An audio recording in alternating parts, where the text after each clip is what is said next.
My name is Jack J.D. Dawson. I'm 38 years old, and I never imagined that a simple RV camping trip in North Florida would lead me into a waking nightmare. This all happened last autumn, when I, along with my closest friends and my faithful dog Rex, set out for what was supposed to be an escape into the wild serenity of the Apalachicola National Forest. I've always been drawn to the outdoors. There's something honest about nature that strips away the pretenses of everyday life. But that trip to a secluded spot we later named Blackwater Camp taught me that sometimes the truth of nature can be far more sinister than any manufactured terror.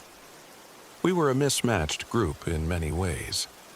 Maria Lopez, in her early 30s, was the one who had first suggested this expedition.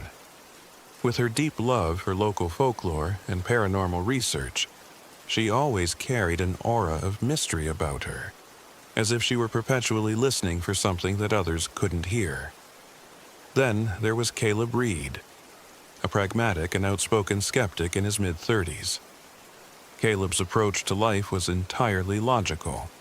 Facts, data, and reason were his guideposts. His dismissals of anything beyond the tangible often set him at odds with Maria's intuitive warnings. Finally, Zoe Mitchell, the youngest of us all at just 22, brought an infectious optimism and curiosity that, at times, bordered on naivety. And of course I had Rex, my loyal German shepherd, whose uncharacteristic restlessness in the days leading up to our journey was the only hint that something was amiss. Our plan was straightforward: to leave behind the urban chaos for a few days of solitude, reflection, and adventure. We'd pile into an old, battered RV, a relic I'd inherited and lovingly restored, albeit with more quirks than comforts, and drive to the remote clearing deep within the forest. The destination, Blackwater Camp, was named after the slow, shadowy river that wound its way nearby. Locals whispered of ancient legends connected to the area, and while I initially brushed them off as superstitions, I couldn't shake the uneasy feeling in the pit of my stomach. The journey began on a crisp October morning. I was behind the wheel, Rex sitting faithfully at my feet. The RV rattled along the winding roads, its old engine coughing out puffs of smoke like a reluctant beast. Our equipment was far from state-of-the-art: flashlights that dimmed at the slightest bump, a portable generator that threatened to fail at the most inconvenient moments, and a radio that only produced static when we tried to reach out for help. Even so, we were determined. Isolation was part of the allure. We finally arrived at Blackwater Camp just as the sun began to dip below the horizon. The clearing was eerily silent, and the dense canopy of ancient trees seemed to swallow the last rays of light.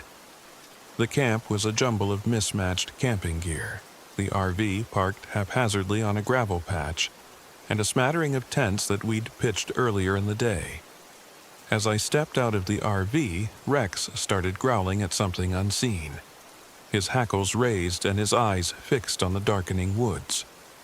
Probably just a deer, Caleb joked, though his tone lacked conviction. Maria, however, didn't smile.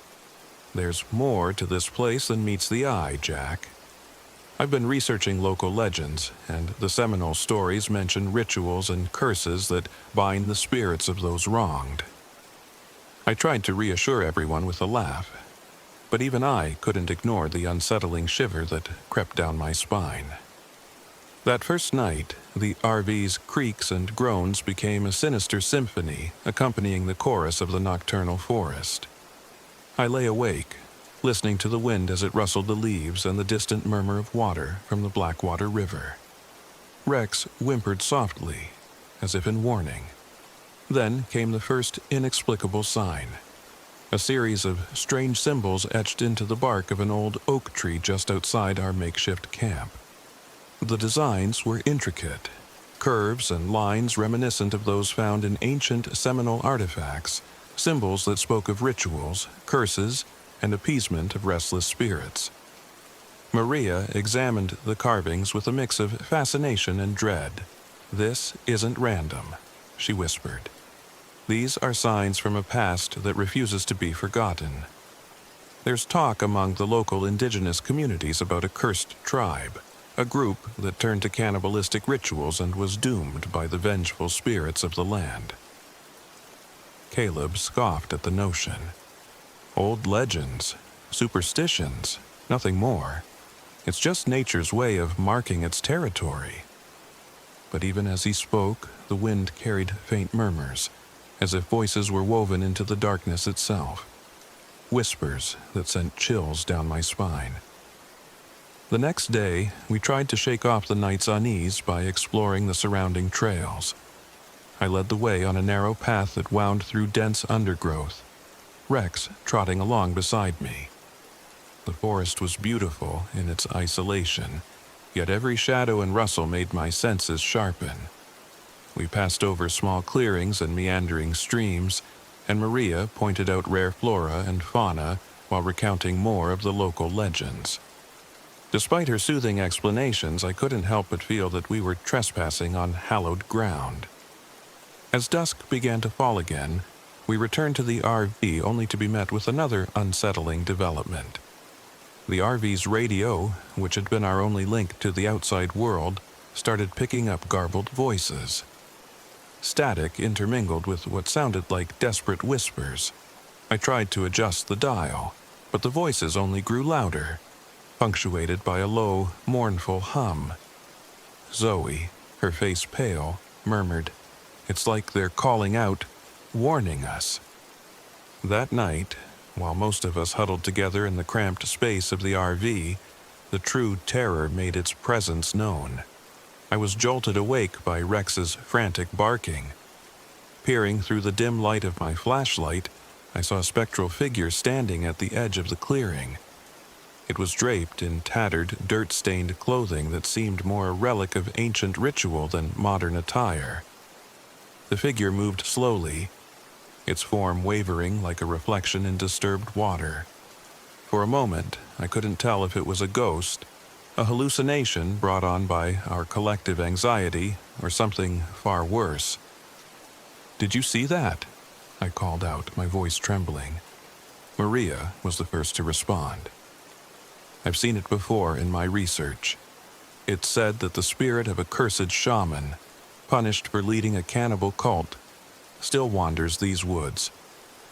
He's both a harbinger of doom and a tormented soul." Caleb, ever the skeptic, dismissed our concerns. "It's probably just a local drifter in costume or someone playing a prank." But even his rational tone couldn't dispel the growing dread in our hearts. The figure continued its slow, deliberate approach, its eyes, empty and sorrowful, locking with mine. In that frozen moment, the forest fell deathly silent, as if all life were holding its breath. In a burst of adrenaline, I slammed the door shut and bolted it, the RV's metal frame a flimsy barrier against the unknown. Maria fumbled for her notebook, scribbling down every detail, while Zoe's wide eyes brimmed with terror. I could feel the tension mounting in every creak of the RV's aging structure. And then, in the chaos of our rising panic, the unthinkable happened. Caleb, who had insisted on stepping outside to verify the nature of the disturbance, never returned. We heard a guttural cry from the darkness, a sound that was neither animal nor human, and then silence. Racing out into the night, I followed Maria and Zoe, desperate to find him.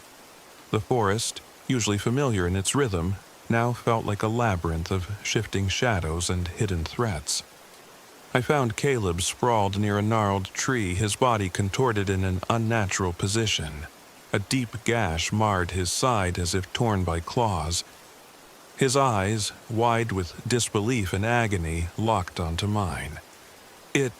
It wasn't just a ghost, it was something else," he gasped, struggling for breath. His voice trailed off into a whisper that the wind quickly carried away. In that instant, the horrifying reality sank in. The entity that had haunted our camp was not simply an eerie presence.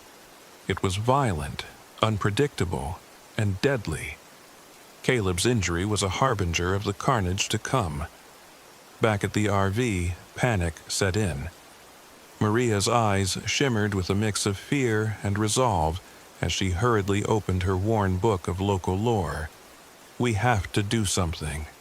There's an old ritual, something to appease the spirit, a way to put this cursed soul to rest even if momentarily. It involves offerings and incantations passed down through generations of indigenous healers. Her voice trembled, but determination shone through. Zoe's youthful optimism had long been a source of comfort, but now it wavered in the face of palpable horror. "But will it work? What if it makes things worse?" she asked, her voice barely audible over the pounding of my heart. I gripped Rex's collar, feeling his anxious panting, and steeled myself. "We don't have a choice," I said. "We can't let this thing tear us apart. We have to try." With Caleb's fate hanging in the balance and time running out, we gathered what little we had. Candles, a small flask of alcohol, and a few personal mementos that Maria claimed could serve as offerings. I remember the chill in the air as we stepped outside the RV, the forest now an arena of tormenting whispers and unseen movement. Rex led the way, his senses heightened as if he could smell the malevolence that clung to the night. Maria began the ritual, her voice low and rhythmic, echoing ancient words that felt both foreign and deeply familiar. The symbols we'd seen etched on the trees seemed to glow faintly in the candlelight, as if they were reacting to her incantations. I watched in a mixture of awe and terror, feeling the ground vibrate beneath my feet. A reminder that the land itself was a participant in this age-old conflict. The spectral figure reappeared, closer this time, its form shifting between that of a mournful ghost and a grotesque, cannibalistic visage.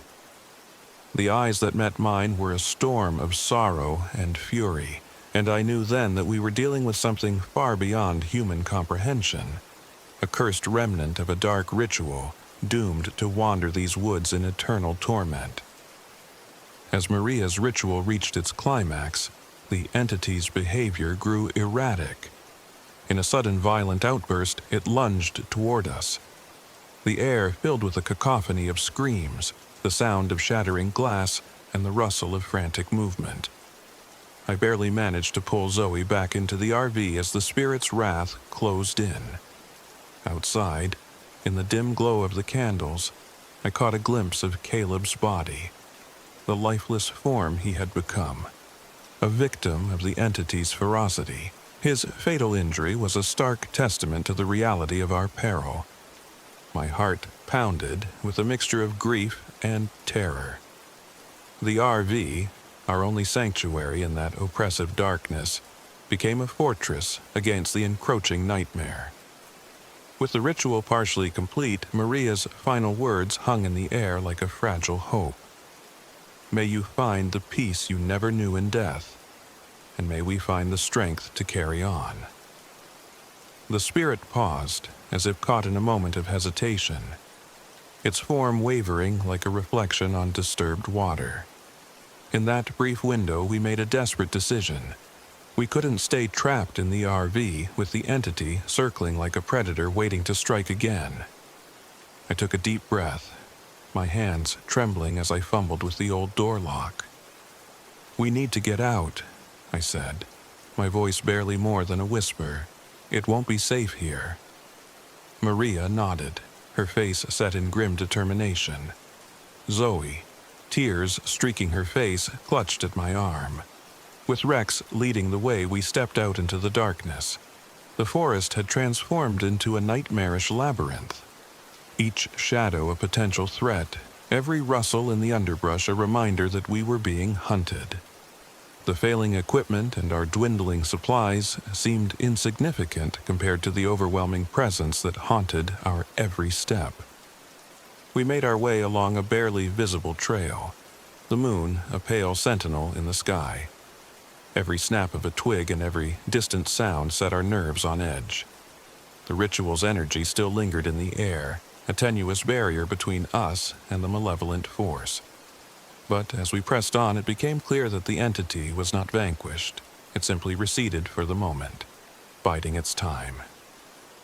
The trek was grueling. Our path wound through dense thickets and over uneven ground, the old RV's failing battery and our makeshift flashlights barely illuminating the way. Tension among us was palpable. Caleb's death had shattered our fragile unity, and grief mingled with anger and fear. Maria's earlier warnings echoed in our minds, and Caleb's skepticism, once a source of levity, now served as a painful reminder of the cost of disbelief. Hours later, we stumbled upon a narrow, overgrown path that seemed to lead toward the distant glow of a small town. Desperate for safety and a semblance of normalcy, we quickened our pace. The forest, however, was not inclined to let us go so easily. Shadows shifted in the corners of my vision, and I often caught sight of a pair of luminous eyes watching from afar. Rex barked incessantly, his growls a constant reminder that we were not alone. At one point, Maria paused and whispered, "I can feel it following us. It's like it's waiting for us to let our guard down." Her voice was filled with both fear and resignation. I didn't know what to say. The entity had become a specter of our guilt and sorrow, a relentless reminder that nature's ancient curses do not fade quietly into the night. We finally reached the edge of the forest, where a lonely gas station served as a waypoint for weary travelers. Inside, a grizzled, reclusive attendant eyed us with a mixture of pity and caution. Over a cup of stale coffee, he told us more about the local lore. Back in the day, there was a tribe cursed by the very spirits of this land, he rasped. They turned to dark rituals, even cannibalism, and in their punishment, they became vessels for the vengeful souls of those they wronged. Folks say that on nights like these, their cursed kin roam the backwoods, seeking retribution. His words, spoken with the weight of generations, confirmed our worst fears. That brief moment of relative safety at the gas station was a cruel illusion. The attendant's warning served as a grim reminder that our ordeal was far from over. As we left, the night seemed to press in around us once more, the darkness filled with unseen malice. I led the group back into the forest, every step a battle against despair. Maria continued to murmur fragments of ancient incantations, hoping to fortify our dwindling hope with the power of ritual. Zoe clutched at my arm, her tears mingling with the sweat of fear and exertion. Rex stayed close, his instincts our only guide through the labyrinth of twisted branches and shifting shadows. By the time dawn broke, a weak, gray light that offered little comfort, we had covered miles through the oppressive wilderness. My body ached from exhaustion, and the loss of Caleb weighed heavily on every thought. I couldn't shake the image of his final, lifeless gaze, or the sound of his labored breathing that haunted the silence of the night. In a moment of forced clarity, I realized that survival depended not only on outrunning the physical threat, but also on confronting the dark truths that had been whispered in the rustling leaves. The entity was not simply a malevolent spirit, it was a manifestation of centuries-old pain, a tragic echo of a history steeped in violence and curses. Its anger was palpable, and it was willing to use our vulnerability as a means to fulfill its eternal, vengeful duty. As we neared the outskirts of civilization, I resolved to find answers. The gas station attendant's story, the symbols in the trees, Maria's research, all hinted at a deeper connection between our present horror and the ancient past of these lands. I promised myself that I would not let Caleb's death be in vain. I would uncover the truth behind the cursed legacy of Blackwater Camp, no matter how deep into the shadows I had to go. We eventually reached a small town near the forest's edge, a place where the locals carried on with life as if nothing were amiss. yet their eyes betrayed a lingering fear of the wilderness beyond. I spent days there, quietly gathering information, speaking with elders who recounted the legends of a cursed tribe and their vengeful spirits. I learned that the rituals performed by Maria had been part of a long-forgotten tradition meant to ease the spirits' torment, though it rarely succeeded in quelling the inherent violence of their wrath. Returning to the forest was a decision made out of necessity rather than hope. I felt compelled to complete the ritual, to understand the boundary between our world and the one inhabited by these tormented souls. With Maria's help, we collected artifacts and recounted every detail of that fateful night. Zoe, though still grieving, became a steady support, her determination to honor Caleb's memory a guiding light in the darkness. One chilly evening, as we prepared to conduct the ritual once more, I found myself alone with Rex at the edge of a clearing. The moon hung low and pale, casting long shadows across the ground. I could almost hear the spectral whispers calling my name. In that moment, I realized that the forest and its cursed inhabitants would never truly let us go. They were an intrinsic part of this land, as ancient and inevitable as the turning of the seasons. I took a deep breath and began to speak the incantation Maria had taught me, my voice steady despite the tremors in my hands. Rex sat quietly at my side, his eyes reflecting both trust and a silent warning.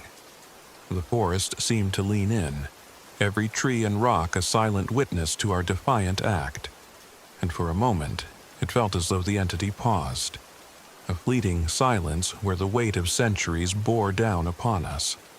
Then, in the distance, I saw it. A dark silhouette emerging from the tree line, its form shifting and wavering as if struggling against an unseen force. My heart hammered as I realized that this was not just the spirit of a cursed shaman, but the embodiment of all the tormented souls that had been condemned to roam these woods. Its eyes met mine, filled with a sorrow so deep it nearly broke me, and a rage that promised retribution. I knew then that no ritual, no matter how ancient or powerful, could fully tame such a force. The entity was dangerous. Its violence had already claimed a life, and its presence alone was a harbinger of further death and despair. But in that moment, I also understood that our only hope was to acknowledge the pain of the past and seek a truce, however temporary, with the supernatural forces that haunted this land. The ritual, incomplete as it was, seemed to slow the creature's approach. For a few agonizing minutes, the forest held its breath. Then, with a final mournful wail, the entity receded back into the darkness, leaving me alone under the watchful eyes of the ancient trees. In the weeks that followed, I struggled to come to terms with the horror I had witnessed. Caleb's loss was a permanent scar on my soul, and every night, the echoes of that cursed forest haunted my dreams. Maria continued her research, determined to document the indigenous lore and to understand the ancient curse that had entwined our fates with the spirit world. Zoe, though forever changed by the ordeal, found a quiet strength in her grief, vowing to honor our lost friend by ensuring that his story, and the warning it carried, was never forgotten. I eventually returned to my old life, but the wilderness never left me. The forest, with all its ancient secrets and haunted echoes, remained etched in my memory. I became a reluctant guardian of those stories, a voice among the living, urging others to respect the old ways, and to remember that some places are best left undisturbed.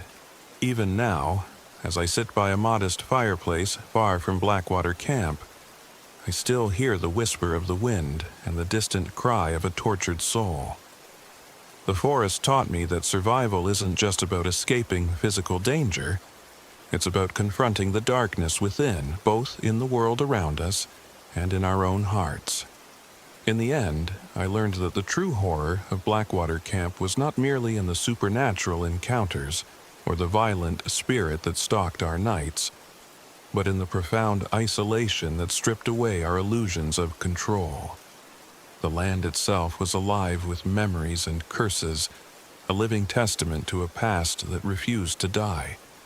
And as long as those ancient stories remained, so too would the shadows, waiting silently for the next soul brave or foolish enough to wander into the heart of darkness. My name is Jack J.D. Dawson, and this is my story, a tale of survival, loss, and the unyielding power of nature's ancient, vengeful spirit. I share it now in the hope that those who venture into the wild understand the cost of tampering with forces older than time, and that every step taken in the dark is a step closer to awakening the ghosts of the past.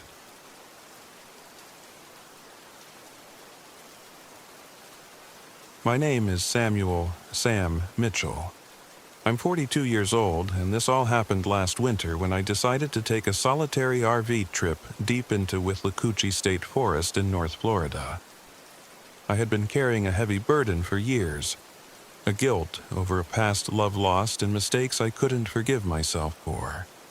I hoped that in the isolation of the forest, amidst the whisper of ancient trees and the quiet ache of nature, I might find a path to redemption. I set off in my aging RV, a battered vehicle that had seen better days, much like myself. The engine sputtered and coughed as if protesting every mile we put behind us. I wasn't overly concerned at first. I assumed the creaks and malfunctions were part of the RV's character. But as the roads became more rugged and the forest loomed closer, every unexpected failure, the dimming flashlight, the stubborn generator that threatened to die at the worst moments, the radio that only returned static, felt like a metaphor for the fragility of my own battered soul. I arrived at a small, secluded clearing near an old logging road. The Wluchi State Forest spread out before me, a vast expanse of towering pines and sprawling cypress groves, their branches interlocking high above like a cathedral of nature. The silence was absolute, disturbed only by the occasional rustle of leaves and the distant call of a nightbird. I parked the RV in a small clearing and set about establishing my temporary home. During the first few hours, I busied myself with minor repairs on the RV, tightening bolts, checking the wiring, and ensuring the engine wouldn't abandon me midway through the night. As I worked, I found myself lost in thought about the person I'd lost, about the moments of pain and regret that haunted my memories. In these moments, the forest's darkness seemed to echo my inner sorrow. That evening, as twilight descended, I decided to take a walk. The forest had a way of inviting introspection. Its ambient gloom and the soft patter of falling rain induced a meditative calm. I wandered along a narrow trail, my boots crunching softly on the fallen leaves, until I came upon a small clearing by a gently murmuring creek. There, half buried in the mud, I discovered something unexpected. A scrap of an old photograph, its edges torn and faded by time. The picture was of a smiling woman, her eyes alight with kindness and promise. A chill ran down my spine. I knew immediately that this was the face of the woman I had once loved and lost, though the photograph was clearly decades old. I pocketed the photograph without really understanding why. Perhaps it was fate, or maybe just my troubled mind playing tricks on me. Over the next few days, my solitary existence in the forest began to warp. The isolation I had sought for healing started to weigh on me. Each night, as I sat alone inside the RV, I couldn't shake the feeling that I wasn't alone after all. There were moments when the silence was broken by soft murmurs carried on the wind, almost as if someone was whispering apologies and regrets that echoed my own. On the second night, I woke abruptly from a fitful sleep, my heart pounding, and found myself staring at the darkened interior of the RV. For a moment, I thought I saw a silhouette standing at the far end of the space. I rubbed my eyes, certain it was a trick of my exhausted mind, yet the figure remained, a faint, ethereal presence that vanished when I blinked. I told myself it was just a hallucination born of loneliness, but deep down I sensed that something was stirring in the forest. As the nights wore on, inexplicable phenomena began to accumulate.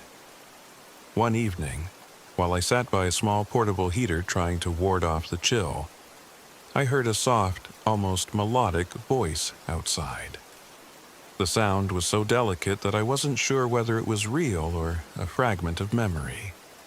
I opened the door and peered into the inky blackness. For a brief, agonizing moment, I saw a faint glow near the edge of the clearing. It looked like a figure. A woman dressed in clothes that seemed out of place in the modern world. Her eyes were hidden by shadows, yet her posture exuded both sorrow and longing. I couldn't shake the image from my mind. Over the next day, as I rummaged through old mementos in the RV, I found a small locket I hadn't seen in years, the one I had given to her. Its discovery stirred a tempest of memories. The warmth of her smile, the promise of a future together, and the bitter pain of losing her because of my own failings. Was it possible that the forest was reaching into my past, manifesting my guilt and regret into something tangible? The days blended into a disorienting haze of repair work, solitary walks, and inner reflections. I began to document these occurrences in a battered journal, noting every eerie detail. The more I wrote, the more the forest seemed to respond. On one particularly stormy night, as heavy rain battered the RV and the wind howled like a chorus of anguished spirits, I found myself in the middle of an inexplicable occurrence. I had taken refuge in a corner of the RV, bundled under an old blanket, when the power suddenly flickered and died, plunging me into darkness. I lit a small candle and listened as the rain hammered the roof, each drop a relentless reminder of nature's indifference. Then, amidst the roar of the storm, I heard it.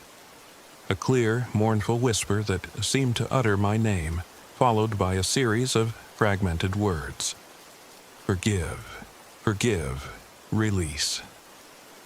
The voice was both beckoning and accusing, filled with an emotion that cut through the storm like a shard of ice. In that moment, I felt as if the weight of my guilt was being laid bare before me. I clutched the locket in my hand, tears streaming down my face, as I whispered apologies into the darkness. The voice, soft and sorrowful, seemed to surround me, and I swore I saw the faint outline of a woman moving in the periphery of my candle's light, a spectral figure that could have been the embodiment of my lost love, or perhaps a manifestation of my own tortured soul. The next day, the oppressive tension of the past night clung to me like a second skin. I ventured out into the forest again, determined to find answers, or perhaps some sign that I was not losing my mind. As I walked along an overgrown trail, I discovered carved symbols on the bark of a gnarled oak. The symbols were intricate and unfamiliar, yet they evoked something primal within me, a connection to the ancient, sorrowful lore of the region. I recalled murmurs of local legends that spoke of restless spirits and ancestral curses, tales that had once seemed like folklore but now resonated with a grim authenticity. At first, I tried to dismiss these occurrences as products of my isolation and inner torment. But when the spectral visits became more frequent and vivid, I knew I had to confront them head-on. One particularly bleak evening, as the sky dripped with rain and the forest around me was awash in silver mist, I found myself standing alone in the clearing outside the RV. The air was charged with anticipation, every rustle and distant call amplified in the eerie quiet. And then she appeared again, the ghostly apparition of the woman I had loved. This time, her presence was undeniable. She stood under a gnarled tree, her figure illuminated by a pale, otherworldly light that seemed to emanate from within her. Her eyes met mine, and in that moment I saw a depth of sorrow and an unspoken plea for understanding. I could no longer tell whether she was a real spirit from the past or a vivid projection of my inner guilt, but the raw emotion in her gaze forced me to face the truth I had long denied. "Why are you here?" I asked, my voice trembling as much from fear as from the flood of memories she evoked. The figure did not speak, but the wind around us seemed to carry an echo of her silence, a whisper that said, "Forgive." It was as if the forest, the storm, and the spirit were all entwined in a moment of reckoning. My heart pounded with a desperate need for absolution, and I realized that the true confrontation was not with an external ghost, but with the accumulation of guilt and regret that had haunted me for so long. That night, in the midst of the tempest, I made a decision. I would no longer hide behind excuses and the paralyzing fear of my past. I retrieved the locket and the faded photograph from my belongings and set them on a small wooden table in the RV. With trembling hands, I recited apologies, words that I had never been able to say when she was alive. I spoke of remorse, of love lost, and of a yearning to be forgiven, even if only by myself. The words poured out in a cathartic rush, a blend of raw emotion and a desperate hope for redemption. As the storm raged outside, I felt a subtle shift within me. The oppressive weight on my chest seemed to lighten, if only for a fleeting moment.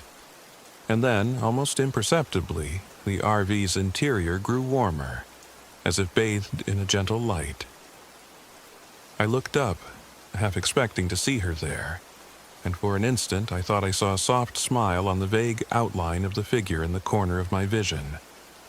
It was gone as quickly as it had appeared, leaving behind an echo of peace that I clung to desperately.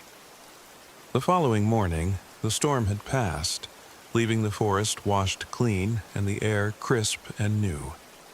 I spent the day repairing the RV, a symbolic act of trying to mend the broken parts of my life.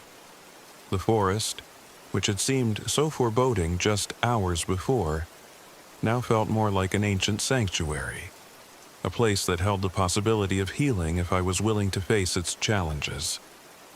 In the days that followed, the supernatural occurrences began to wane. The spectral appearances grew less frequent, and the ghostly whispers became quiet murmurs that blended with the natural sounds of the forest. I continued my solitary journey, documenting everything in my journal, both as a record of what had transpired and as a way to slowly piece together the fragments of my shattered self. I even took to revisiting the small clearing by the creek where I had found that old photograph. Each time, I felt a bittersweet connection, a reminder of what I had lost and what I was trying to reclaim. The forest had become both a mirror and a mentor, reflecting back the pain I carried and offering, in its own silent way, the possibility of forgiveness. There were still moments when I felt the unmistakable presence of that spectral figure, a glimpse of a face in the corner of my eye, the faint echo of her voice in the wind, but these moments no longer filled me with terror. Instead, they served as poignant reminders of the emotional journey I was on. I began to understand that true redemption was not found in erasing the past, but in accepting it, forgiving oneself, and moving forward with the knowledge that every step, however painful, was a step toward healing. One evening, as dusk fell and painted the forest in hues of deep purple and blue, I sat outside the RV, wrapped in a worn blanket, and allowed myself a quiet moment of reflection. I thought of all the mistakes I had made and the love I had lost. In that stillness, the forest seemed to whisper its ancient secrets, a reassurance that the cycles of pain and renewal were as natural as the turning of the seasons. I felt the ghost of my lost love beside me, not as an accusation, but as a silent, enduring presence. A reminder that forgiveness was possible.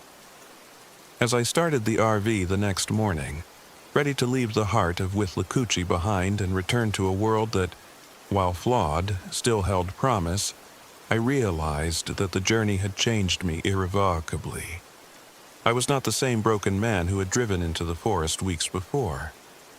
I had confronted the echoes of my past, faced the phantoms that had haunted my mind, and discovered, in the quiet moments of introspection and supernatural confrontation, that redemption was not an end, but an ongoing process. Driving away from that secluded clearing, the forest receded into the distance, its mysteries and melancholy etched into my memory. I kept the locket and the photograph with me, not as reminders of loss, but as tokens of a hard-won understanding, that the scars of our past can serve as the foundation for growth if we allow ourselves to learn from them. The RV rumbled along the open road, and I felt a tentative hope rising within me. A hope that, despite the darkness I had faced, the promise of a new day was always just around the bend. This journey, both external and internal, taught me that sometimes the most haunting encounters are those with ourselves. The forest, with its eerie beauty and timeless whispers, became a crucible in which I was forced to confront my own imperfections and, ultimately, to begin the slow process of healing. And while the ghosts of my past may linger in the recesses of my mind, I now understand that they need not be harbingers of despair. They can be the impetus for transformation, a call to let go of old burdens and embrace the possibility of renewal. As I continued to travel, moving from one road to another, from one chapter to the next, I carry with me the lessons of Wluchi. I have learned that redemption is not found in isolation alone, but in the courage to face our inner demons, to speak the words of forgiveness even when they tremble on our lips, and to keep moving forward, no matter how treacherous the path may seem. My name is Samuel Mitchell, and I am still on that journey. Every mile I cover, every sunrise I witness, is a testament to the resilience of the human spirit and the capacity for healing that lies within us all. I share this story in the hope that others who feel burdened by regret may find solace in knowing that even in the deepest shadows, there is a spark of light waiting to guide us home.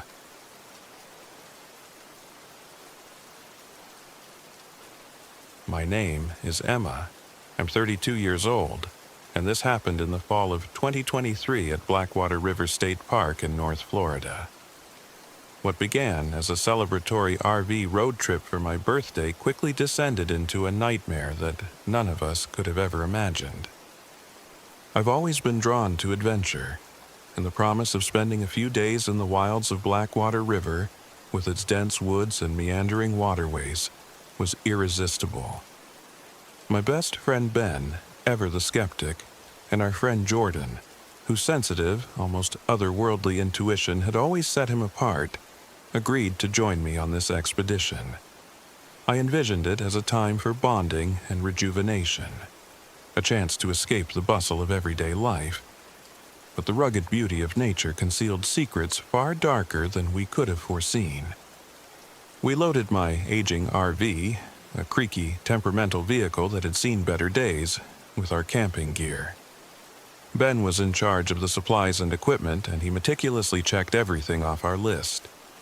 Still, I couldn't help but worry about the RV's unreliable brakes and the flickering lights that seemed to signal an impending breakdown at the worst possible moments. I tried to dismiss my concerns. After all, nothing could ruin our trip if we stayed positive. Driving into Blackwater River State Park, the landscape shifted from manicured roadside scenery to untamed wilderness. The air grew cooler, and the trees, ancient and silent, lined the winding roads like watchful sentinels. We set up camp near a clearing that overlooked the river, a spot that seemed perfect for relaxation and reflection. It was our first night under the stars. As the twilight deepened into darkness, the temperature dropped sharply. We gathered around a small, crackling campfire, sharing stories and laughter. Yet, even amidst the warmth of the fire, an uneasy chill crept into my bones. While we chatted, I noticed something odd.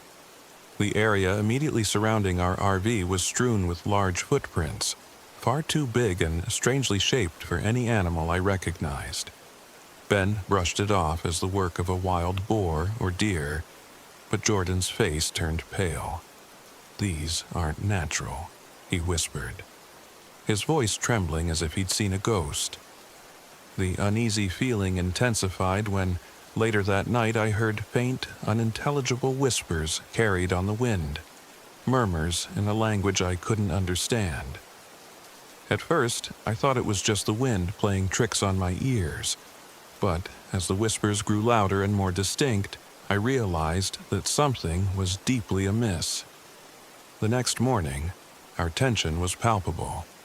Ben's rational explanations clashed with Jordan's growing paranoia. "There's something out there," Jordan insisted as he pored over the eerie carvings on a gnarled cypress tree near our campsite. He pointed to markings that looked like ancient warnings, symbols and cryptic messages left by people long gone. Ben scoffed, insisting that natural weathering or local wildlife could account for the marks. I tried to mediate, urging them to remain calm and focused on our plans for the day. Despite the disagreements, we decided to press on with our intended hike along one of the lesser-known trails that wound through the swampy woods. My adventurous spirit pushed me forward, while Ben's caution and Jordan's apprehension added an undercurrent of fear that I couldn't shake off. The trail we chose was narrow and overgrown, its path barely visible through the dense foliage. The RV's earlier issues with its malfunctioning lights had left us scrambling for additional flashlights, and to our dismay, some of them failed, just when we needed them most. Every rustle in the underbrush and every snap of a twig made us jump, our nerves stretched thin. As we walked, I tried to maintain a sense of optimism, telling myself that the eerie events were simply the product of our imaginations, a side effect of isolation and the natural sounds of the wilderness. But soon, the landscape itself began to betray an unsettling change. The trees seemed to shift, their gnarled branches twisting into shapes that almost resembled human faces. Shadows danced in patterns that defied logic, and the air grew thick with the scent of decay. Then came the flickering lights. At dusk, when the sky turned a deep indigo, I spotted strange intermittent glows among the swamp trees near the river's edge. They weren't the steady beams of any man-made source. Instead, they pulsed irregularly, as if alive, and cast a spectral glow on the water. My heart pounded as I realized that these were no ordinary lights. That night, the true terror revealed itself. As we returned to our RV, the once familiar terrain had transformed into something hostile and menacing. I remember sitting in the dim interior of the RV when, all at once, a violent gust of wind slammed against the vehicle. The windows rattled, and a series of guttural growls echoed from the darkness outside. Before any of us could react, the RV's power flickered and died. Plunged into darkness, our only source of light was the feeble glow of our dying flashlights. In the oppressive black, a shape moved at the periphery of our vision. A towering, emaciated figure with elongated limbs that seemed to stretch unnaturally in the dim light. Local legend had whispered of her existence, a vengeful spirit born of ancient betrayals and curses, doomed to haunt these lands. According to the lore, she was once a woman wronged by her people, transformed by grief and rage into a malevolent entity. I felt a cold dread wash over me as I realized that we were no longer alone. The swamp hag was not a passive presence. She was violent, her wrath manifesting in brutal attacks that targeted us with a ferocity that defied nature. In the ensuing chaos, Ben took charge. "We need to secure the RV," he shouted, his voice sharp and commanding, despite the fear in his eyes. We scrambled to barricade the doors and windows using anything we could find: chairs, heavy blankets, even a couple of rusty tools from the RV's storage. But it was all futile. The creature's ferocity was beyond anything we could have prepared for. I remember the first time I saw her up close. A gaunt, spectral figure with sunken eyes that burned with a malevolent light, her long hair whipping around her face as if possessed by a storm. She circled our RV like a predator assessing her prey. With each pass, she left deep, inexplicable scratches on the metal exterior, as if her claws were trying to tear through the very fabric of our refuge. Jordan, whose sensitivity had always been both a blessing and a curse, began to convulse as horrific visions overwhelmed him. I could see the terror in his eyes as he muttered incoherent warnings about an ancient curse and the wrath of a betrayed soul. His fear seemed to unlock something within him, a desperate need to record every detail. He fumbled with his battered camera, capturing fleeting images of the creature's relentless assault, as if documenting our final moments might somehow grant us a reprieve. In the midst of this, the group's internal conflicts flared. Ben's insistence on a methodical defense clashed with my own gut-driven need to escape. "We can't hold her off forever," I pleaded, my voice trembling with both fear and determination. "We need to get out of here." But Ben, ever the pragmatist, argued that without confronting the creature we would simply become prey in the dark. Amid our heated debate, the swamp hag struck again. With a bone-chilling shriek, she lunged at the RV, shattering the already fragile barricade. The force of her attack sent shockwaves through the vehicle, and in that moment, a part of our group, someone dear, was critically injured. The sound of splintering metal and the acrid smell of burning fabric filled the air as panic took hold. As the night wore on, the situation became desperate. Ben, his face set in grim determination, organized a frantic plan to either repel the creature or force our escape through the labyrinthine woods. "We need to distract her long enough to make a run for it," he declared. Gathering what little makeshift weapons we had at our disposal, a couple of heavy metal pipes and a sharp hunting knife I managed to retrieve from the RV's emergency kit. I took charge of the defense on one side of the RV while Ben and Jordan prepared to force an escape route. Every rustle outside, every echo of her guttural growls, intensified the surreal terror of the moment. The darkness was alive with her presence, each flicker of movement a potential harbinger of our demise. I recall the moment when the swamp hag's assault reached its zenith. With the RV's door splintered open and my heart pounding in my ears, I stepped outside into the oppressive night. The air was frigid, and the oppressive silence was broken only by the creature's relentless hisses. As I faced her, I saw in her eyes a twisted reflection of human sorrow, a grief so profound it had metamorphosed into monstrous rage. "Get away!" I shouted, voice cracking under the strain of fear and adrenaline.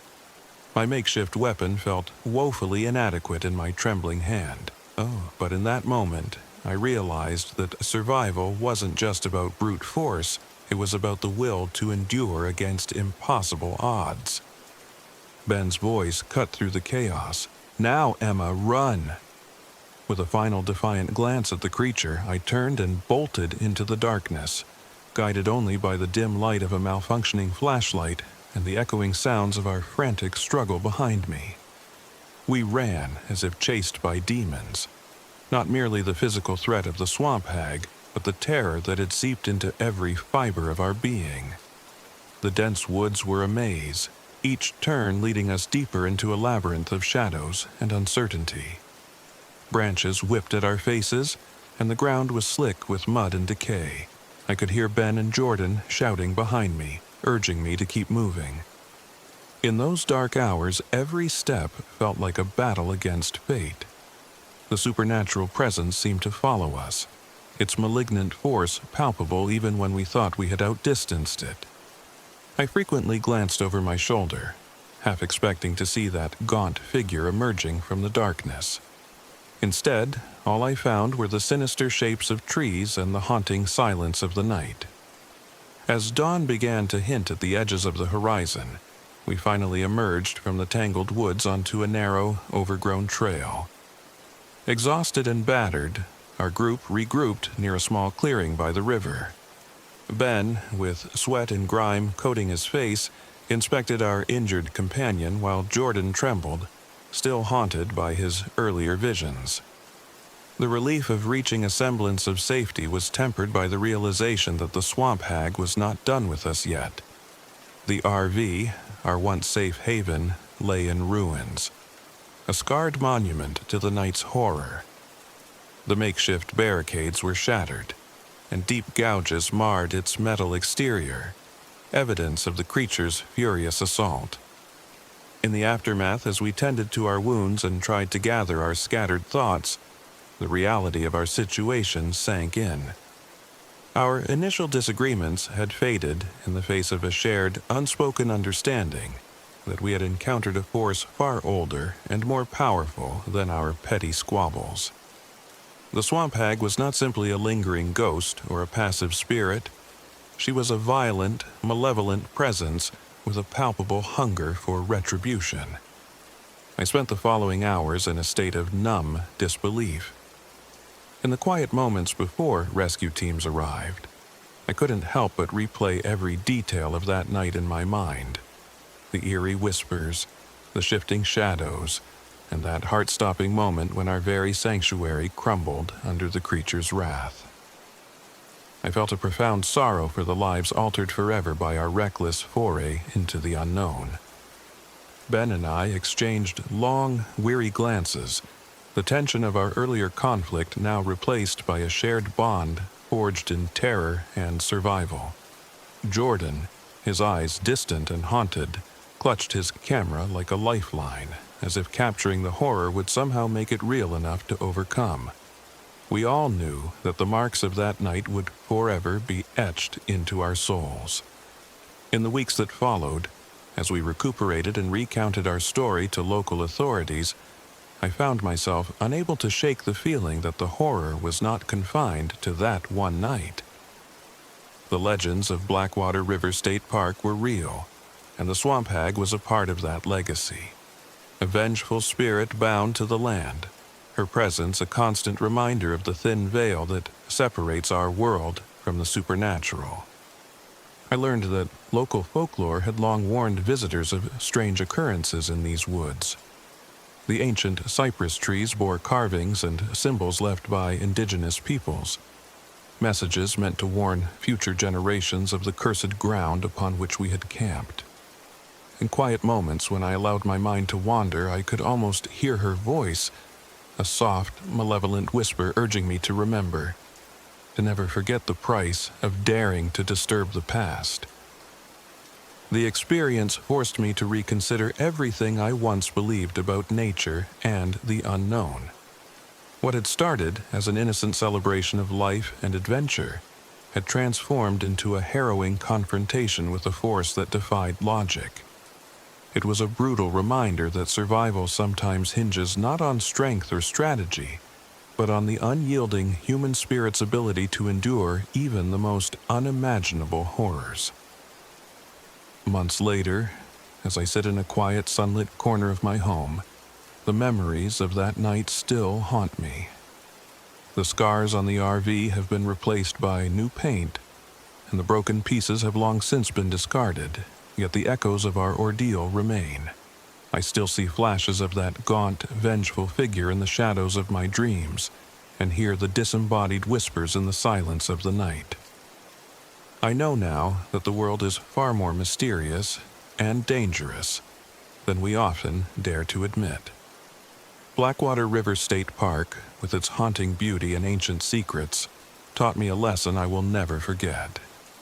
That nature, in all its splendor, holds within it the capacity for both wonder and unspeakable terror. And sometimes the price of experiencing that terror is not just physical injury, but a transformation of the soul, a reminder that some forces in the world are best left undisturbed. For me, the experience has changed the way I see life. I remain drawn to the wild, but with a newfound respect for the legends and warnings whispered by those who came before. In the quiet moments when I feel the wind carry a hint of an otherworldly voice, I close my eyes and remember that night. I remember the screams, the shattered refuge, and the grim realization that sometimes survival is a battle against forces that cannot be reasoned with, forces that reside in the dark corners of our world, waiting for the unwary to cross into their realm. My name is Emma, and I am forever changed by the night I faced the swamp hag at Blackwater River State Park. The terror I experienced continues to live in the depths of my memories, a constant reminder that when you venture into the unknown, you might just awaken something that was meant to remain hidden.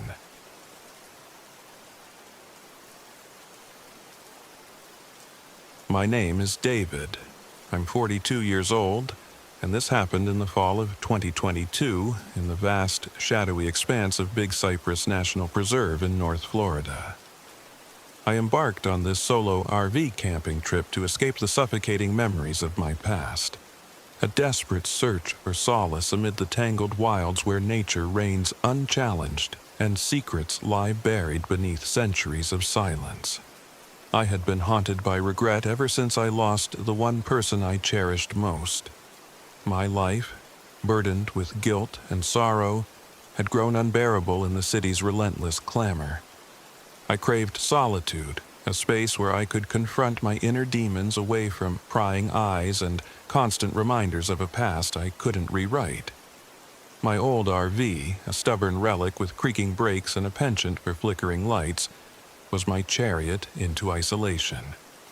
Despite its mechanical quirks and a few too many warning signs along the road, I set off with a glimmer of hope that the wilderness might offer the quiet redemption I sought.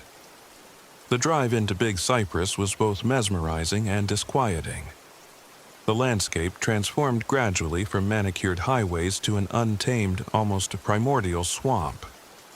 The air felt heavy and damp, saturated with the earthy musk of decaying vegetation. As I maneuvered my RV along a narrow, winding road flanked by gnarled cypress trees, I couldn't help but feel that I was entering a realm where time itself had slowed to a ponderous crawl. I parked the RV at a secluded spot, a clearing that offered a view of a murky, slow-moving creek.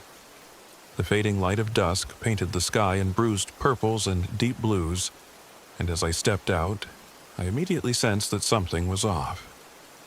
There was a chill in the air that had nothing to do with the temperature. The silence was unnerving, broken only by the occasional distant call of a night bird or the soft rustle of unseen creatures in the undergrowth. After a quick check of my equipment, I set up a modest camp near the RV.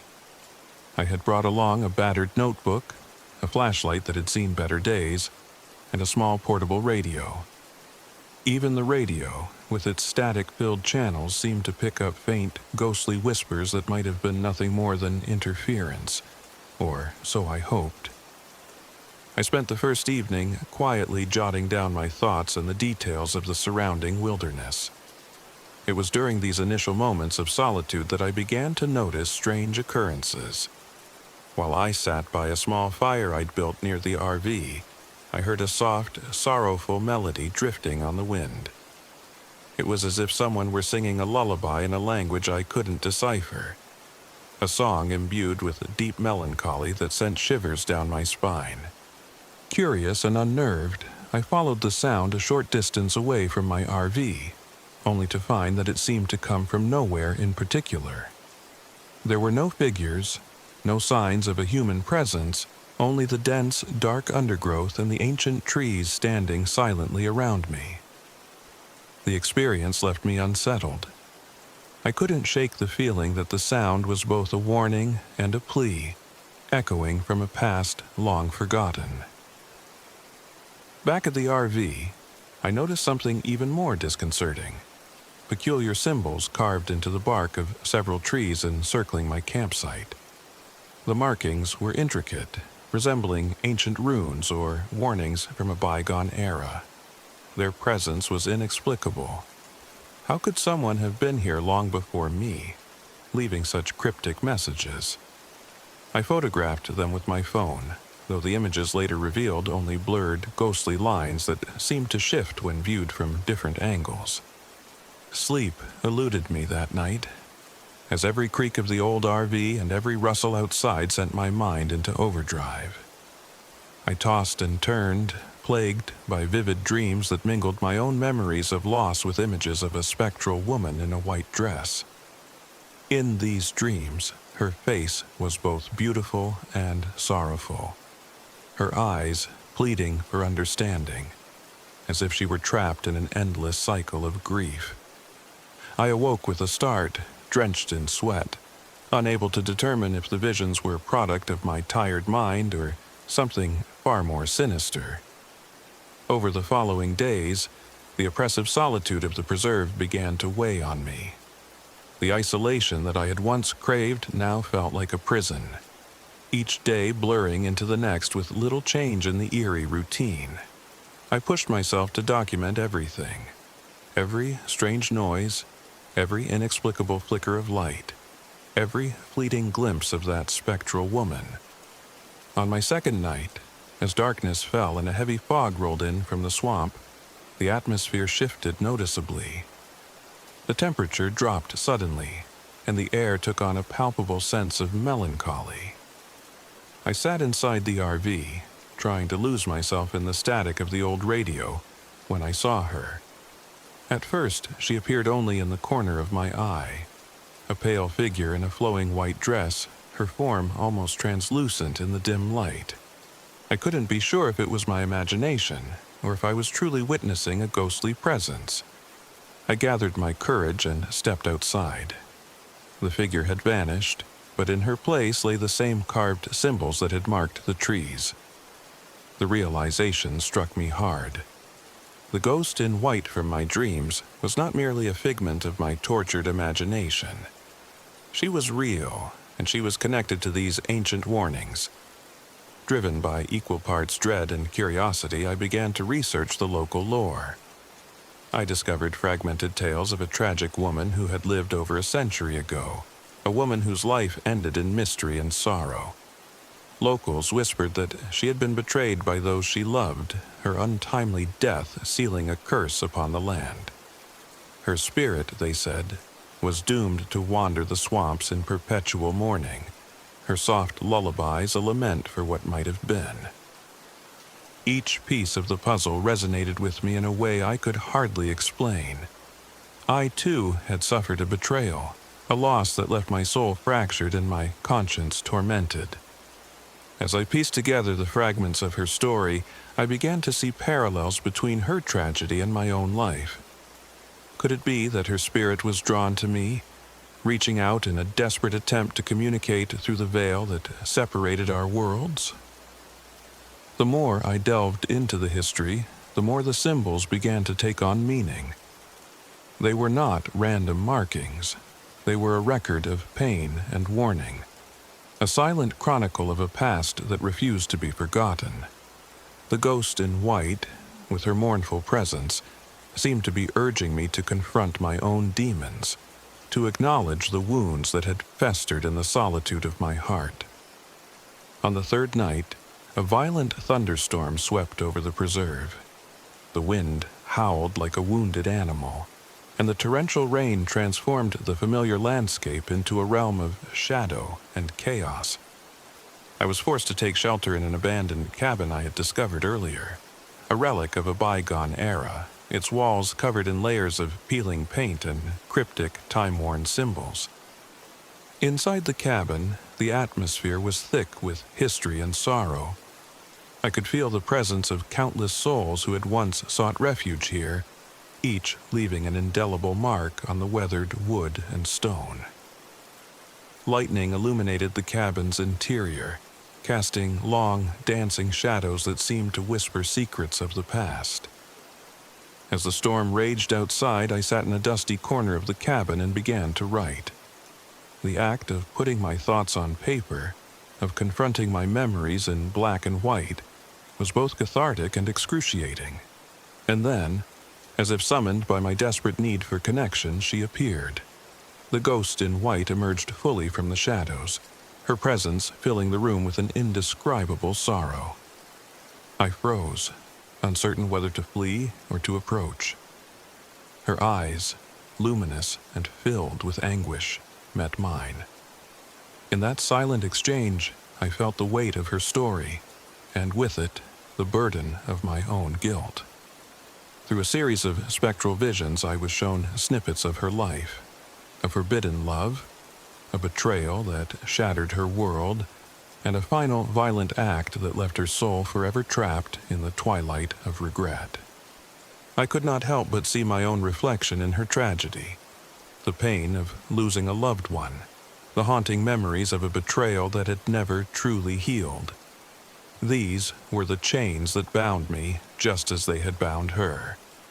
In that moment of eerie communion, the ghost in white seemed to offer me a choice: to continue wallowing in my despair, or to embrace the possibility of forgiveness and redemption. The storm raged on, but inside the dilapidated cabin, something shifted. I realized that I had spent so long running from my past, hiding behind the isolation of these wild lands. The ghost's silent plea was not just for recognition of her own sorrow, it was a call for me to acknowledge the pain I had buried deep within myself. In the flickering candlelight, I spoke aloud, my voice trembling with raw emotion. "I'm sorry," I whispered, not knowing if it was meant for her or for the memory of my lost love, or perhaps for myself. The words hung in the air like a benediction, and for a long moment, the oppressive weight of the past seemed to lift ever so slightly. The ghost in white lingered, her form softening, as if the act of forgiveness had eased her eternal burden. I felt an inexplicable warmth, a fragile glimmer of hope amid the pervasive gloom. It was then that I understood. Our fates were intertwined by the common thread of loss and the need for healing. She was a mirror reflecting my own pain, and in her sorrow, I found a path toward absolution. By the time the storm subsided, the first pale hints of dawn crept through the broken windows of the cabin. I stepped outside and surveyed the aftermath of the tempest. The landscape was transformed. A washed-out world of glistening leaves and saturated earth. The oppressive gloom had lifted somewhat, replaced by the raw, unfiltered beauty of a new day. I returned to my RV with a newfound determination. Though my vehicle still groaned under the strain of its mechanical faults, I no longer saw it as a symbol of my fragility, but as a vessel carrying me through the trials of the wilderness and of my own heart. I took one last look at the carved symbols etched into the trees near the campsite. They no longer seemed like warnings of impending doom, but rather like messages of hope left behind by those who had once walked these lands before me. In the quiet morning light, I began the long journey home, my heart lighter, if only slightly. I carried with me the memory of the ghost in white, a spectral reminder that even in the darkest of places, there is a possibility for redemption. My solitude in Big Cypress National Preserve had not been an escape from my past, but a confrontation with it, a necessary pilgrimage toward healing. Now, as I sit in the gentle warmth of my modest apartment in the city, I often find my thoughts drifting back to that time in the preserve. The days that I spent amid the tangled swamps and ancient trees were some of the most harrowing and transformative of my life. The ghost in white, with her mournful eyes and quiet sorrow, remains a symbol of both the tragedy of the past and the hope for the future. I learned that solitude can be both a prison and a sanctuary. In the isolation of Big Cypress, I was forced to confront the painful memories I had long suppressed. The spectral encounters, once terrifying in their intensity, became a mirror through which I saw the truth of my own existence. I realized that just as the ghost had been trapped by her own sorrow, I too had allowed grief to define my life. Forgiveness, I discovered, is not an act of forgetting, but of understanding. It is the painful, often agonizing process of reconciling with the parts of ourselves that we wish we could change. The ghost in white did not seek to torment me. She sought to guide me toward a future where the echoes of the past no longer held me captive. The carved symbols on the trees, the soft lullabies carried on the wind, and the fleeting glimpses of a spectral figure in white. They are all memories now, imprints of a time when the boundaries between the living and the dead blurred. In that strange, haunted wilderness, I found not only the remnants of an ancient curse, but also the seeds of my own rebirth. As I continue to rebuild my life, I keep a small token from Big Cypress on my bedside table. A photograph of one of the ancient trees bearing the mysterious carvings. It serves as a quiet reminder of the journey I undertook, the ghosts I encountered, and the forgiveness I found. The wilderness taught me that healing is not linear, and that sometimes the only way to move forward is to embrace the darkness within us. My time in Big Cypress National Preserve changed me irrevocably. I arrived burdened by guilt and sorrow, only to leave with a tentative sense of hope. The spectral presence that haunted the swamps was not a malevolent force intent on inflicting pain.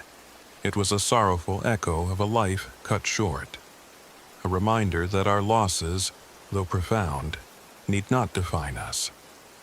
Now, when the wind carries a soft, distant melody, or when I glimpse an unexpected shadow out of the corner of my eye, I no longer recoil in fear. Instead, I pause and remember that there is beauty in the struggle, redemption in the acceptance of our past, and healing in the acknowledgement of our own humanity. I am David, a man once burdened by sorrow, now walking a path toward healing. Big Cypress will always be a part of me, a place where the lines between myth and reality blurred, where a ghost in white taught me that even the deepest wounds can mend if we dare to face them.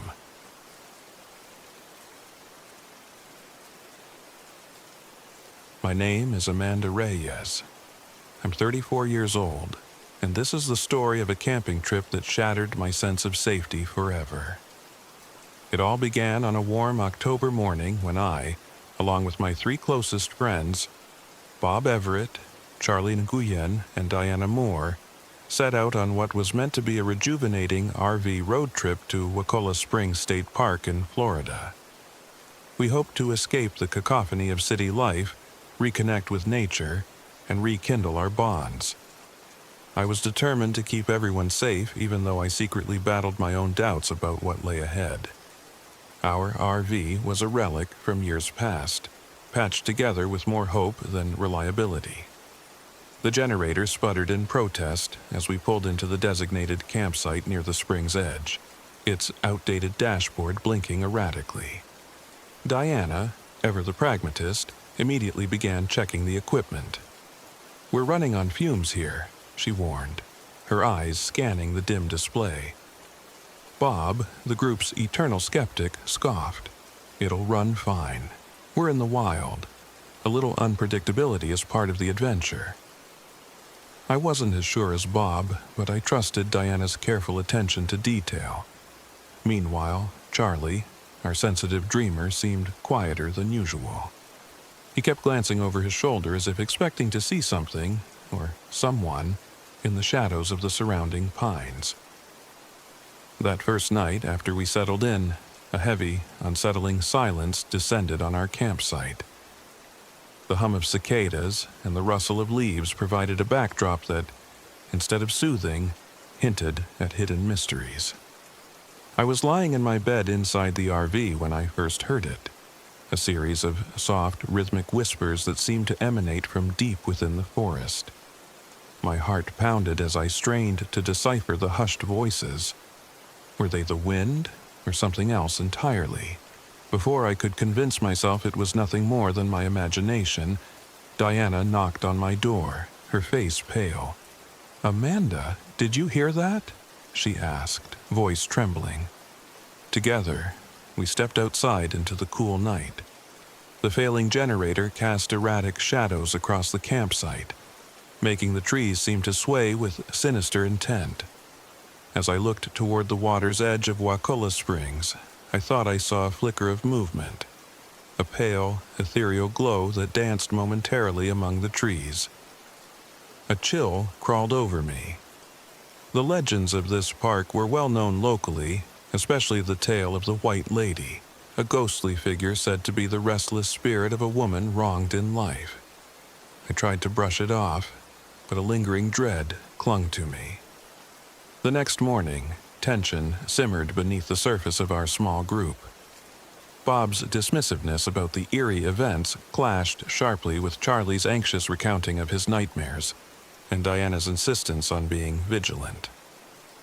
Over a sparse breakfast of stale coffee and store-bought pastries, we debated whether to continue our trek deeper into the park or to retreat. Bob waved away our concerns with a dismissive smirk. "You all let your imaginations run wild. We're in nature, not a haunted house." But I knew better than to ignore the prickling feeling that something was very, very wrong. That afternoon, while exploring the area near a rocky outcrop by the spring, I stumbled upon an old, rusted locket half buried in the dirt. Its design was intricate, and a faint engraving along the edge hinted at a name I couldn't quite decipher. Excited, yet uneasy, I brought it back to the RV for everyone to see. "This might be connected to the White Lady," I murmured, recalling whispered stories from local lore. Charlie's eyes widened. "I've seen this locket in my dreams. It always ends with blood on its surface." Diana carefully pocketed the relic, determined to research its origins once we returned to civilization. Night fell once more, and the atmosphere turned palpably oppressive. Our RV's generator, already unreliable, sputtered and died just as the darkness thickened. Without its meager light, we relied on flashlights and the weak glow of our smartphones, but these offered little comfort. The whispers returned, louder this time, layered, as if multiple voices spoke in unison. I found myself unable to sleep, haunted by the sound of distant crying and the subtle shuffle of unseen footsteps around the RV. I decided to step out and investigate, flashlight in hand, with Diana following cautiously. The chill of the night air bit at our skin as we walked toward the source of the sounds. Along the spring's edge, the water glimmered under the moonlight, and there, emerging from the mist, was the figure of a woman in a flowing white dress. Her face was pallid, eyes empty yet filled with an unspoken sorrow. I froze, my heart clenching with both fear and empathy. In that moment, I felt the weight of her tragic past, a life filled with betrayal and injustice. I whispered, "Who are you?" But before she could respond, she melted away into the darkness, leaving behind only a lingering aura of despair. The next morning, we were all visibly shaken. Diana, always logical, insisted we check the park records for any mention of this spectral woman. Meanwhile, Bob continued to scoff at the idea of ghosts, though even he seemed unnerved. Charlie, who had grown increasingly agitated, kept muttering about his nightmares and visions of the White Lady's anguished eyes. The group's tension had reached a boiling point, and old resentments began bubbling to the surface. Bob accused Charlie of being hysterical, while Diana scolded me for letting my fears get the better of us. I tried to mediate, insisting that we needed to work together if we were going to unravel this mystery. As the day progressed, our equipment woes compounded our stress. The faulty GPS misdirected us deeper into the park, and by the time we realized our error, We were miles away from any marked trail. Communication devices continued to falter, isolating us from the outside world. We were left with nothing but our dwindling supplies and a growing sense of impending doom. That evening, as the sun dipped below the horizon, the air grew thick with anticipation. The RV's generator finally roared back to life, though its light was dim and unreliable. We sat huddled together, discussing our next steps. I suggested we perform a small, improvised ritual to appease the restless spirit, a nod to the local folklore that claimed the White Lady's wrath could be soothed with proper respect and remembrance. Diana, ever the practical one, gathered some items: a few candles, a small vial of water from the spring, and the old locket I'd found.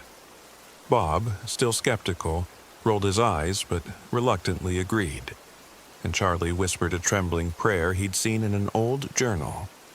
We positioned ourselves near the water's edge, where the first apparition had appeared. The candlelight danced on the rippling surface, and I felt as if the very air around us was charged with electricity. I led the ritual, speaking softly and respectfully to the spirit, asking for her forgiveness and offering our sincere remorse for disturbing her resting place. For a moment, nothing happened, until a sudden gust of wind extinguished our candles. The darkness that followed was thick and absolute, punctuated only by the soft sound of footsteps rushing toward us. In the ensuing chaos, Bob bolted into the woods, determined to prove that nothing supernatural was at play. "I'm going to get to the bottom of this," he shouted. But in his haste, he tripped over a root and disappeared into the dense undergrowth. Panic seized us all. Diana and Charlie scrambled to grab our flashlights, and I shouted for Bob to return. The silence that followed was deafening, broken only by the relentless sound of our own hearts pounding in our chests. For what felt like an eternity, we waited in terror, our eyes scanning the darkness. Finally, we heard a faint rustle and a distant cry, a sound that seemed to come from all directions. I couldn't shake the feeling that the spirit was close, her presence a palpable force pressing in on us. Then, as if emerging from the shadows themselves, the White Lady reappeared. This time, her eyes burned with an intense, almost vengeful light, and her form was more defined, more threatening than before. She moved with a predatory grace, circling our small group as if choosing her next victim. I remember feeling a mix of overwhelming grief and terror.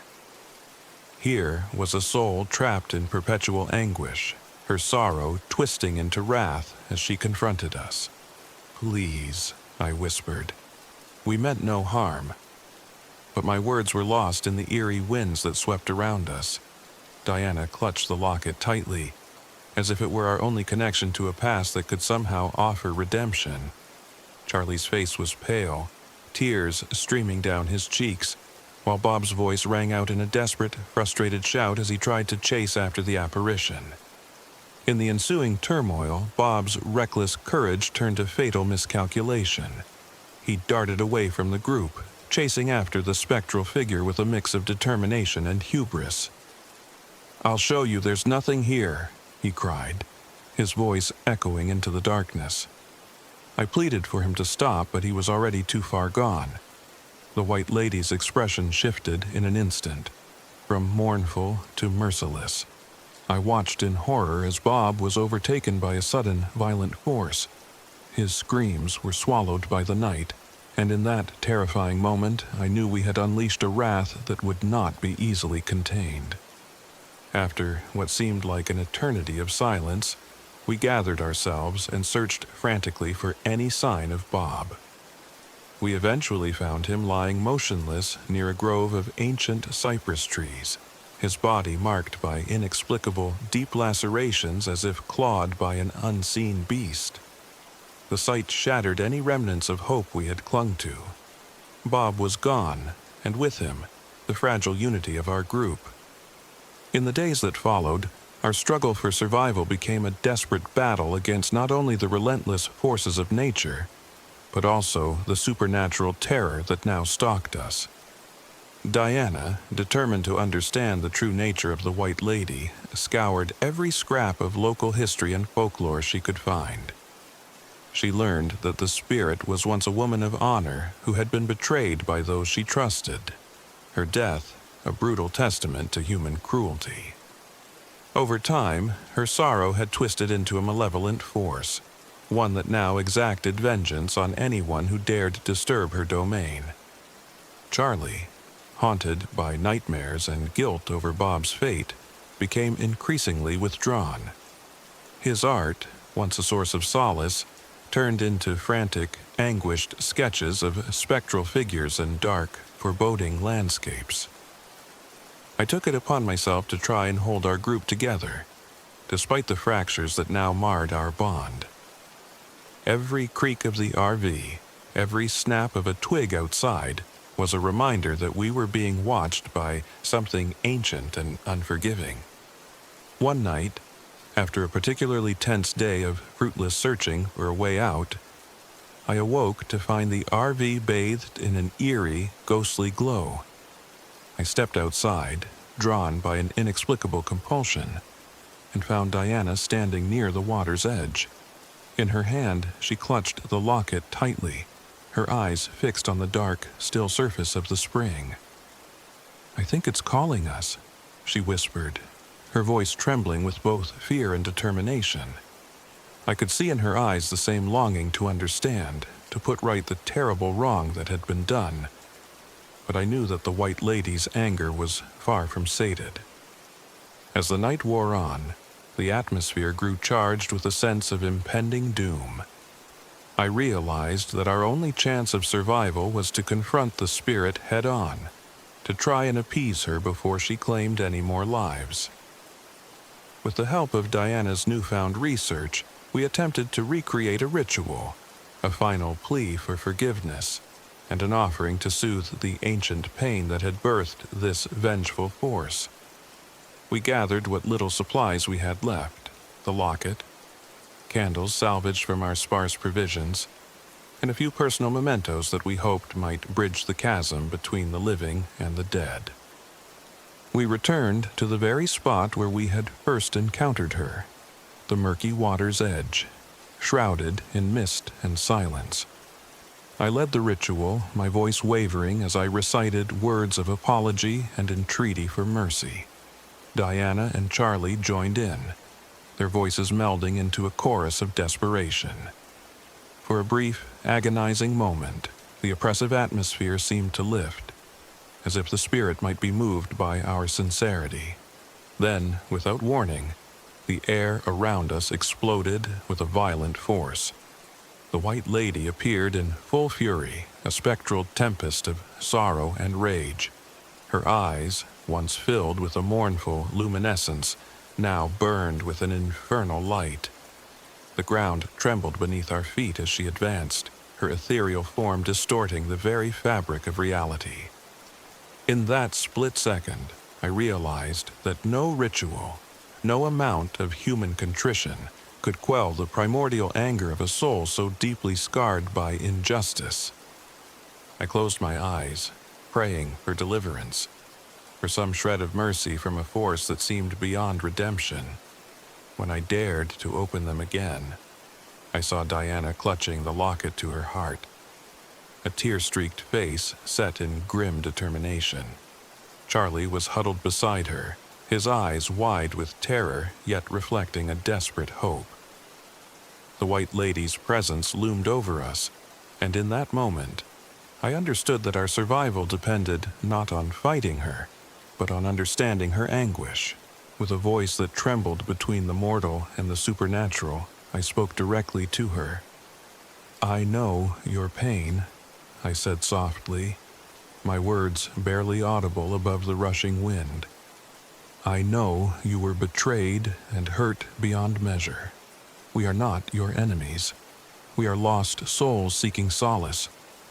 Let us help you find peace." For a heartbeat, the night stilled. The White Lady's eyes softened, and the violent glow began to fade, replaced by an overwhelming sorrow that filled the air. In that fragile silence, it seemed as though we had reached an understanding, a truce forged in the crucible of shared loss and regret.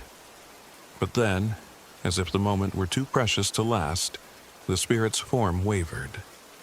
The lingering aura of despair quickly reasserted itself, and she faded into the darkness, leaving behind only the echo of her anguished cry. The silence that followed was not peaceful, but heavy with the realization that the spirit was still there, a constant reminder of the tragedies of the past. In the aftermath of that night, we knew that our ordeal was far from over. The loss of Bob had left an indelible scar on our hearts, and the knowledge that the White Lady's curse was real weighed on us like a millstone.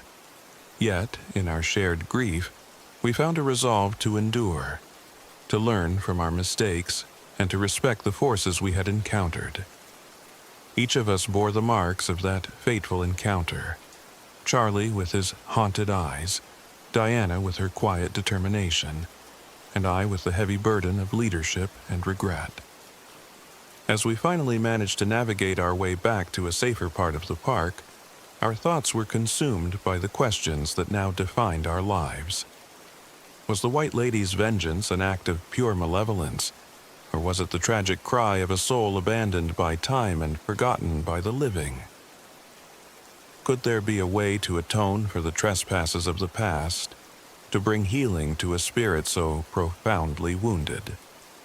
In the quiet moments that followed our escape, these questions echoed relentlessly in my mind. I now carry the memory of that terrifying week with me, a constant reminder that the line between our world and the supernatural is perilously thin. The scars of our ordeal may never fully fade, but they serve as a lesson in humility and respect for the mysteries that dwell in the depths of history and nature. The spirit of the White Lady still lingers in my dreams, a reminder that some wounds are too deep to heal without acknowledging the pain that birthed them. This was not just a story of survival in the wilderness. It was a confrontation with the dark legacy of injustice, betrayal, and the relentless human capacity for cruelty. And while the experience left us shattered, it also opened our eyes to the ancient truths that lie hidden in the quiet corners of our world. I continue to wonder about the fate of the White Lady, and whether, in time, she might finally find the peace that eluded her in life. For now, I live with the knowledge that the wilderness holds secrets beyond our understanding, and that even in the modern world, the past can reach out and touch us in ways both subtle and violent. I honor the memory of Bob by striving to bridge the gap between the living and the lost, hoping that one day, through compassion and understanding, we might all find a measure of redemption. My name is Amanda Reyes, and I am forever changed by that trip to Wakula Springs. It was a journey that began with hopes of adventure and camaraderie, but it ended with a stark reminder. Some doors, once opened, can never be closed again.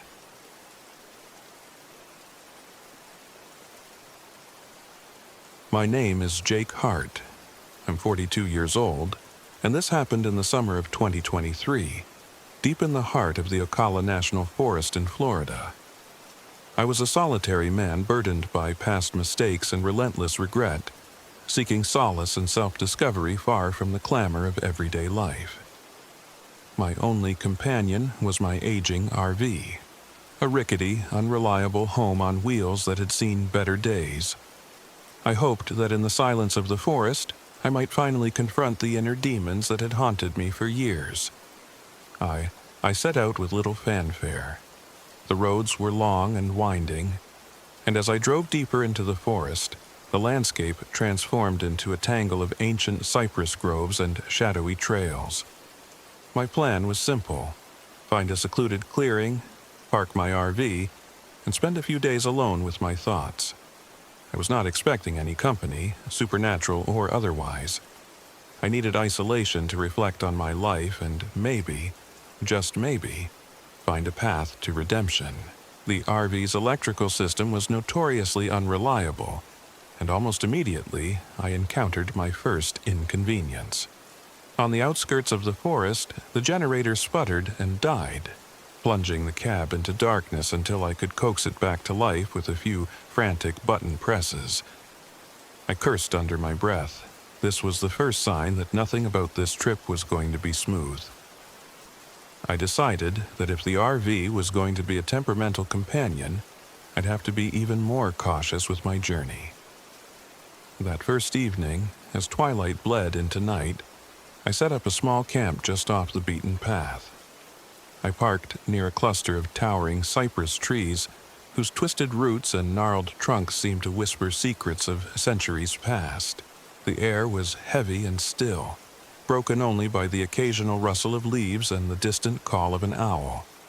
I prepared a meager dinner and tried to focus on the task at hand, reconnecting with myself.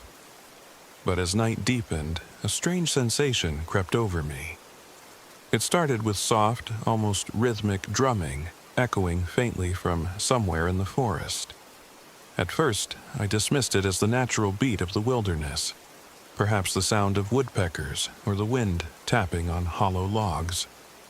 But soon, the sound morphed into something distinctly deliberate, as if someone or something was orchestrating a ritual from the darkness. I sat by the window of my RV, listening intently, and soon the drumming was accompanied by faint whispers. The whispers were not random wind, they seemed to echo my own thoughts, murmur fragments of my guilt and sorrow in an unintelligible cadence. My heart began to race, and I wondered if isolation was playing tricks on my mind. Determined to stay rational, I forced myself to check the surroundings. I grabbed my flashlight and stepped outside. The beam cut through the darkness, illuminating a narrow path that led into a dense thicket of cypress trees. As I walked slowly along the edge of the clearing, I noticed something odd. Carved into the bark of one particularly ancient cypress were strange symbols, glowing faintly under the moonlight. They were not of any language I recognized, intricate, spiraling marks that seemed to pulse with a life of their own. I paused, heart pounding, as the sense of being watched intensified. The forest was silent except for the rhythmic drumming and my own ragged breathing. I chalked it up to stress and the eerie isolation, and returned to the RV. The next day I resolved to press on and ignore what I hoped were only tricks of the light and sound. But as I navigated the winding forest roads, my malfunctioning GPS led me further off the familiar paths. The isolation grew thicker, and the sense of unease became almost palpable.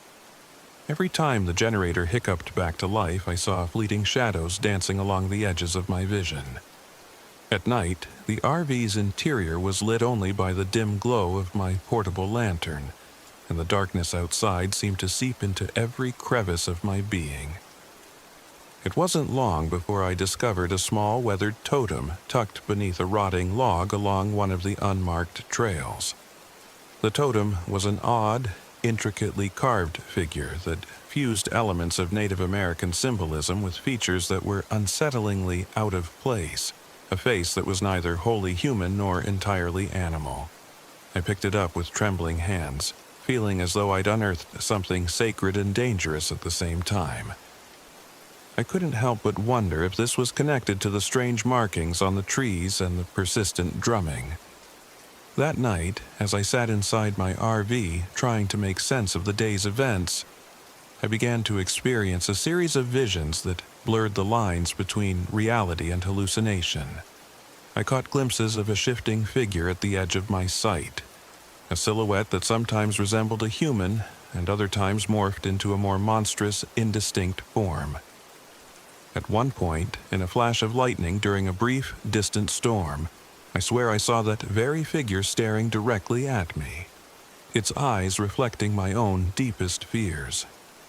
The entity was elusive, never lingering long enough for me to get a proper look, but each appearance left my skin crawling and my thoughts spiraling into a maelstrom of guilt and despair. The relentless solitude of the forest began to gnaw at me. In the oppressive silence, every creak of the RV, every rustle in the underbrush, was magnified 100-fold. I started questioning whether the terror I felt was truly external, or if it was simply a manifestation of the remorse and shame I had carried for years. I was no stranger to guilt.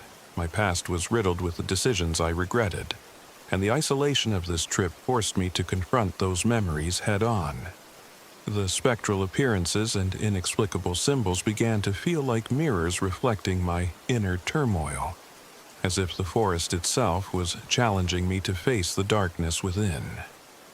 One particularly stormy night, with torrential rain lashing against the RV's thin walls and wind howling like a chorus of lost souls, the atmosphere reached a fever pitch. I huddled inside, the generator's light flickering sporadically when the power went out entirely. The RV was plunged into complete darkness, and in that moment, I felt utterly and helplessly alone. I grabbed my flashlight and stepped outside, determined to confront whatever force was tormenting me. The storm's fury blurred the outlines of the forest, and the incessant drumming had grown louder, now accompanied by an almost inaudible chanting that vibrated through the ground beneath my feet.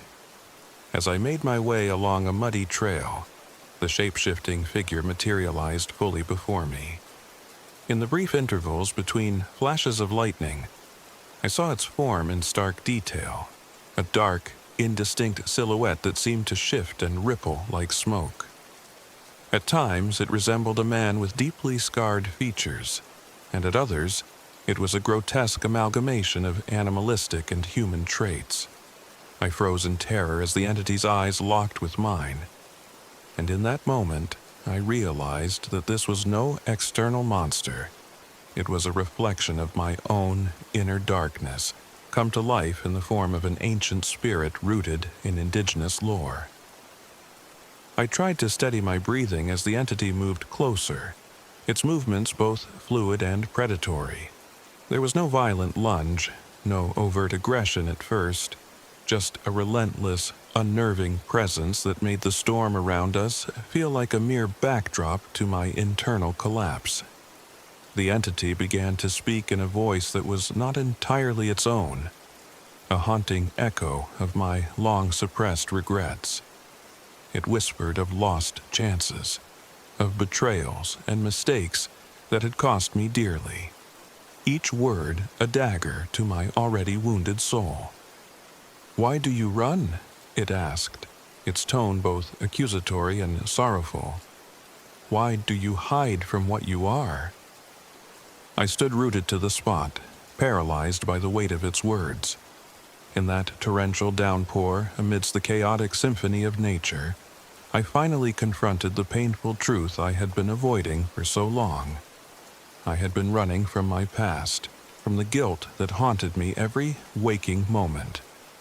The entity's presence, so terrifying and surreal, was nothing more than a manifestation of my own self-condemnation.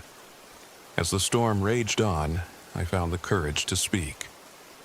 "I'm not running anymore," I said, my voice barely audible over the roar of the wind and rain. "I've been hiding behind excuses and regret for too long. I need to face what I've done." The entity's form wavered, and for a long, agonizing moment, the world around me seemed to hold its breath. I couldn't tell if I was dreaming, or if this was the most raw, unfiltered truth I had ever experienced. The storm, the forest, and the shifting figure all blurred together in a cascade of emotion and revelation. "You must learn to forgive yourself," the figure murmured, its voice softening even as the rain hammered down. "Only then can you hope to find peace." In that moment, a branch, dislodged by the fierce winds, crashed down beside me, grazing my shoulder. The physical pain was sharp but fleeting, a small price to pay for the catharsis that was unfolding. I touched the wound gingerly, and as the sting reminded me of my own mortality, I realized that this encounter was not a curse, but a challenge. The entity was urging me to face the consequences of my actions, to acknowledge my failures, and learn from them. The rest of that stormy night passed in a blur of introspection and quiet surrender. The entity never advanced into overt violence. Instead, it hovered at the edges of my consciousness, a constant, silent reminder of the past I had long tried to escape. By the time the storm subsided and the first rays of dawn crept through the canopy, I felt an unexpected clarity. I had been forced to confront not only the supernatural terror of the forest, but also the darkest recesses of my own heart. In the days that followed, I remained in the forest, not out of fear of what might come, but because I needed time to process the experience. I spent hours wandering the trails, examining the strange carvings on the cypress trees, and reflecting on the enigmatic totem I had discovered. Each symbol, each mark, seemed to echo the themes of forgiveness and self-acceptance that the storm had forced me to face. I began to see the supernatural not as an external horror, but as a mirror reflecting my internal struggles, a manifestation of the guilt and regret that had long held me captive. I repaired what I could of the RV's failing systems, determined to regain some semblance of control. Every malfunction, every power outage, now felt like a reminder that life was unpredictable and messy. And yet, I also found solace in the knowledge that I was finally taking steps toward healing. I documented my experiences in a journal, detailing every moment of terror, every flash of insight, so that I might someday remember that even in the heart of isolation, there is a path to redemption. On the final day of my retreat, as I prepared to leave the forest, I revisited the spot where I had faced the entity during the storm. The clearing was calm, bathed in the soft light of dawn, and the once ominous symbols on the trees now seemed like relics of a past that I was ready to let go of. I knelt by a particularly striking carving, a series of interwoven lines that somehow resembled both scars and healing wounds, and whispered a quiet goodbye. I thanked the forest for the lessons it had taught me, and for the courage it had demanded of me. I left the Ocala National Forest with more than just memories of a terrifying encounter. I carried with me a renewed sense of self, a determination to face my past head-on, and the understanding that the darkness I had feared was, in truth, a part of me that needed compassion. The entity, the elusive shapeshifter that had mirrored my inner turmoil, was no longer an enemy to be vanquished, but a symbol of the journey toward forgiveness. In that silent, haunted place among the cypress groves, I discovered that redemption was not granted by external forces. It was earned by accepting one's own humanity. Driving away from the forest, the landscape gradually shifted from tangled woods to open roads and distant horizons. I knew that the scars from that summer would never fully fade, but they would serve as a constant reminder of the truth I had uncovered in the depths of isolation. My journey was far from over, but I now had a newfound resolve to carry the lessons of the forest into every step of my life. I realize that sometimes the most dangerous monsters are not those that lurk in the dark underbrush, but the ones that reside within our own hearts. My time in the Ocala National Forest taught me that facing your inner demons is the only way to truly break free of their hold. I leave behind the unreliable RV, the failing generator, and the echoing drumming of that fateful night. But I take with me the hard-won wisdom of confronting the past. The forest, with its ancient symbols and mysterious whispers, showed me that isolation can be both a prison and a path to liberation. As I continue on my journey, I often find myself thinking back to that stormy night, to the spectral figure whose words cut through the cacophony of rain and wind. I now understand that the entity was not a curse imposed upon me by the supernatural, but rather a manifestation of my own need for absolution. And while I may never fully erase the pain of my past, I have learned to accept it as part of who I am, a flawed man striving to become whole. This experience, as harrowing as it was, has forever altered the way I view the world. I no longer see isolation as something to fear, but as an opportunity to listen, to the silence, to the whispers of the wind, and to the truths buried deep within my soul. And though the memories of that dark, turbulent week in the forest may haunt me from time to time, they also serve as a beacon, guiding me toward a future where forgiveness is possible and redemption is attainable. My name is Jake Hart, and I walked into the heart of darkness seeking escape, only to find that the true journey was inward. Now, as I steer my RV toward new horizons, I do so with a quiet confidence, knowing that the shadows I once feared have become the light that shows me the way forward. My name is Sarah Daniels, and I'm 37 years old. This all happened deep in the heart of Ocala National Forest, Florida, a place of beauty and hidden terror, where legends breathe through the trees. I had planned this getaway meticulously, a chance to escape the relentless pace of my everyday life. But nothing could have prepared me for the horror that awaited. I had always prided myself on being rational, on facing the world with a firm resolve and a healthy dose of skepticism. I'd organized every detail, renting an RV equipped with the essentials for a weekend of solitude and quiet reflection. My companion for the trip was Marcus Lee, a dear friend whose sensitivity to the supernatural was as notorious as my own pragmatic nature. Marcus, recovering from the recent loss of his father, sought refuge in nature's embrace, though his intuition warned him that some parts of the forest were best left undisturbed. We arrived at a secluded clearing near an old, abandoned ranger station, its crumbling facade and overgrown path lending an eerie air to the site. The locals had long whispered about this place. They said it was cursed, haunted by the ghost of a forest ranger who had met a mysterious and tragic end. I dismissed these stories as folklore, relics of a superstitious past, while Marcus's eyes betrayed his unease. The first evening started off innocently enough. As the dusk settled, I busied myself checking the RV's supplies and organizing our makeshift camp. Marcus fiddled with the outdated GPS on his phone, trying in vain to recalibrate it as it stubbornly refused to lock onto any reliable signal. A chill ran down my spine when the RV's generator sputtered to life, then died with a frustrated groan, leaving us in near darkness save for the occasional flicker of my flashlight.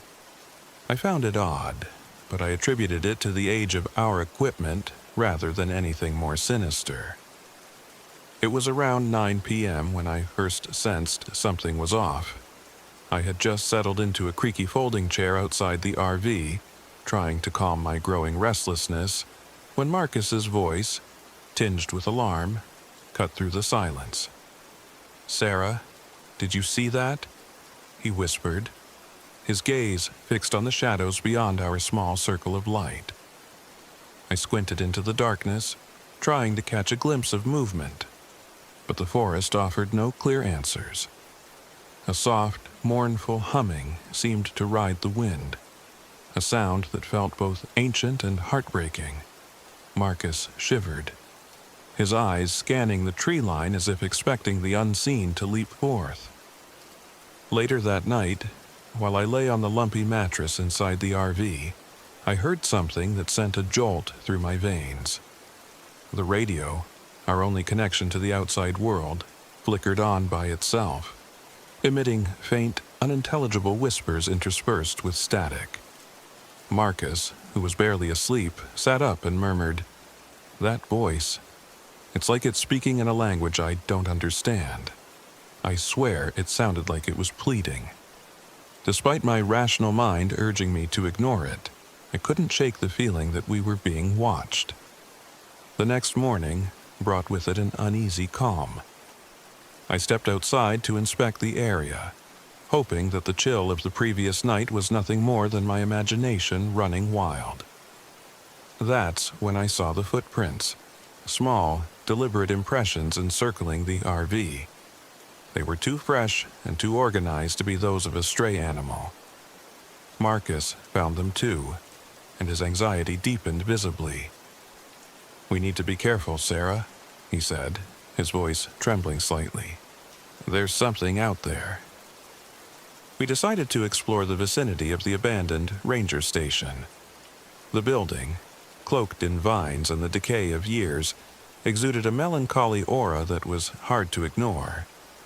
Inside, the remnants of a lifelong past were scattered about. An old uniform, a rusted badge, and most curiously a battered guidebook. The guidebook was filled with handwritten notes and local lore, stories of a vengeful spirit, a forest ranger who had died under mysterious circumstances. The entries described how his spirit, broken by betrayal and injustice, roamed the woods, punishing those who dared disturb his eternal vigil. By the time we finished reading, the sky was darkening again, and a sense of foreboding settled over us. Marcus and I argued about our next move. He wanted to leave immediately, convinced that we had trespassed on sacred, cursed ground. I, however, felt compelled to understand what we were dealing with. "We can't just run every time we get spooked," I insisted, though my voice betrayed my own lingering doubts. "We need to gather more information. This guidebook might hold the key to appeasing his spirit." As night descended once more, our situation deteriorated. The generator failed again, plunging us into near-total darkness inside the RV. I sat at the cramped table, flipping through the guidebook by the faint glow of a dying battery flashlight, when a sudden crash shattered the silence. A window had shattered, sending glass scattering across the floor. Marcus, who was nearby, jumped up, his face contorted with shock. "Did you see that?" he cried. "Something's trying to get in." I rushed to secure the broken window, my mind racing. The atmosphere had shifted from eerie to downright dangerous. Outside, I could hear the wind carrying what sounded like ragged breathing, heavy footsteps, and, dare I say it, an anguished wail. The guidebook mentioned that the ghost of the ranger might start his assaults as a way to force intruders into performing the ancient ritual described in its pages. My heart pounded as I realized that Marcus and I were caught in the grip of an evil far beyond our comprehension. In the ensuing chaos, the spirit made itself known. I remember the flash of a spectral figure, a gaunt, sorrowful man in a tattered uniform, his eyes burning with a mix of grief and fury. At first, he lingered at the edge of our vision, a silent observer of our terror. But then his presence grew more violent. I felt a force push against the RV, shaking its very foundation, and Marcus was thrown against the wall when an unseen force slammed into him. The broken window had been only a prelude. Now, the malevolent energy was making it clear that it was not merely a passive presence. Marcus's face was pale as he clutched his arm, a shallow cut across his skin, evidence of the violent struggle. "We need to do something now," he gasped. "The guidebook. It says that only the ritual can appease him. We have to try it, even if it means risking everything." I took a deep breath, my mind racing as I flipped through the guidebook once again. The ritual required a few simple ingredients, found in the natural surroundings, and the recitation of an incantation in a language that Marcus recognized only vaguely from local lore. With trembling hands, we gathered what we needed: a bundle of sage, a small vial of water from a nearby stream, and an old ceremonial coin described in the faded text. Each step of the ritual was designed to calm the spirit's wrath and bind him back to the realm of the dead. The night reached its peak of terror as we stepped outside, the cold biting into our skin. The forest around us was alive with unsettling sounds. The crunch of dry leaves underfoot, the distant rustling of branches, and the low mournful wail of the wind. The spectral figure loomed in the darkness, its eyes fixed upon us with an intensity that froze my blood. I began to recite the incantation, my voice wavering as I tried to recall each word from the guidebook. Marcus, his eyes never leaving the ghostly figure, repeated the words after me, his tone desperate yet resolute. The air around us thickened, and for a moment, time seemed to slow. The spirit responded with a roar, a sound that was neither fully human nor entirely otherworldly. It surged toward us, its form shifting between the tangible and the ethereal, as if struggling against invisible chains. The confrontation reached a fever pitch when the ground beneath our feet trembled and ghostly hands brushed past us like icy tendrils. I could feel the spirit's fury, a palpable force that threatened to overwhelm us. In that instant, every rational thought gave way to pure survival instinct. I doubled my efforts on the incantation, my voice rising above the cacophony of supernatural chaos. For what felt like an eternity, Marcus and I stood locked in this deadly dance with the vengeful spirit. The forest itself seemed to hold its breath as the ritual unfolded, a desperate bid to restore balance to a place long scarred by injustice. And then, as if the spirit had finally been appeased, the violent energy subsided. The ghost's form flickered, and with a final anguished wail, he receded into the shadows. In the heavy silence that followed, I felt a surge of relief, tempered by the gravity of what had just transpired. Marcus slumped to the ground, exhausted and trembling. I thought we were done for," he whispered, his voice raw with emotion. I knelt beside him, checking for injuries, and found that, aside from the shallow cut on his arm, he was miraculously unharmed. But the scars of that night would linger long after the physical wounds healed. We spent the remainder of the night huddled together in the RV, its interior illuminated by the flickering glow of our makeshift lantern. The radio remained silent, the broken window secured as best we could manage with what little tools we had at hand. Every creak of the old vehicle and every gust of wind outside reminded us of the night's horrors, and yet a cautious hope had begun to take root.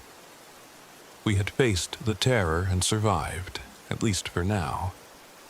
The next morning, the first light of dawn filtered through the dense canopy of Ocala National Forest. I stepped outside to find that the forest had returned to a deceptive semblance of normalcy. The footprints from the previous night were gone, as if the forest had attempted to erase the memory of the spirit's visit. Marcus and I exchanged a look, a silent acknowledgement that we had encountered something beyond human understanding. We gathered our belongings slowly, both of us lost in thought about the fragile boundary between our world and the unknown. As we loaded the RV and prepared to leave, I couldn't help but glance back at the abandoned ranger station. Its weathered walls and silent corridors now seemed like a monument to both tragedy and redemption. The guidebook, with its worn pages and faded ink, was carefully placed on the dashboard, a reminder that some legends, no matter how fantastical they seem, are rooted in painful truths.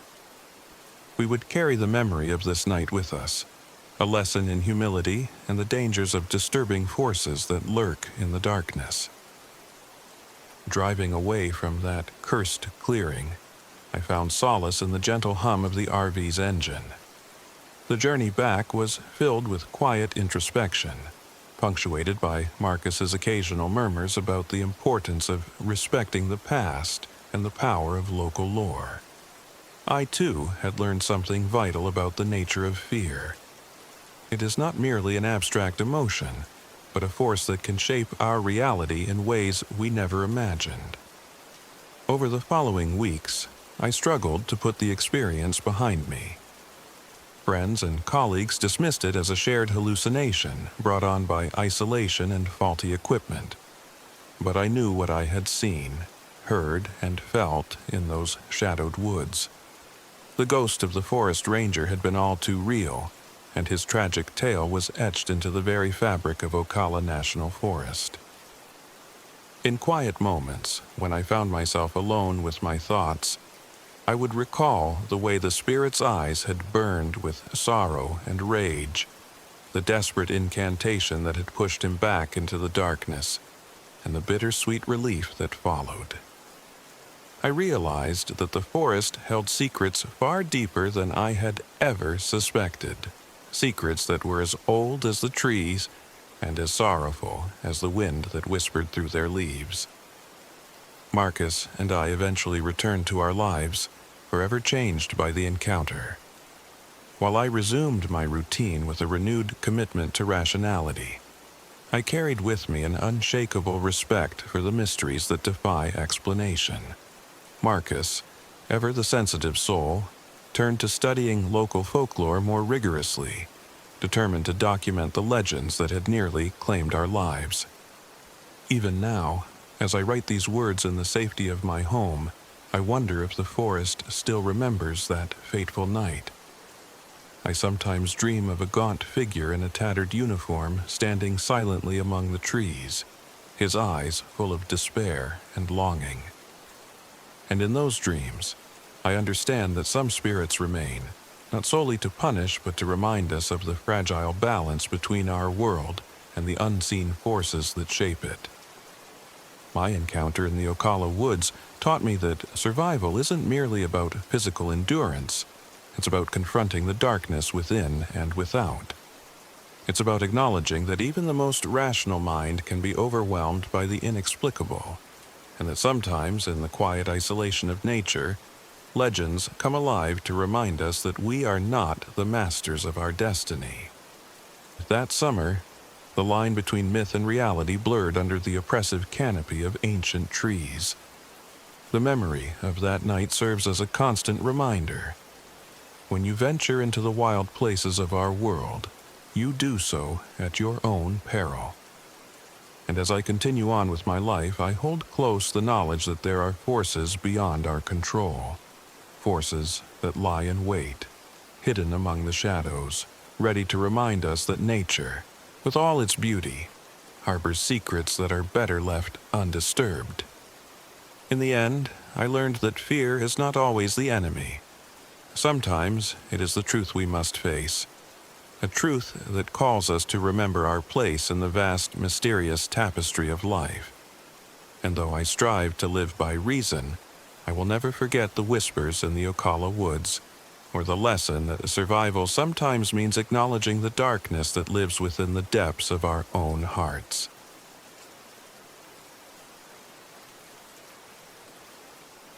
My name is Daniel Reyes, and I'm 42 years old.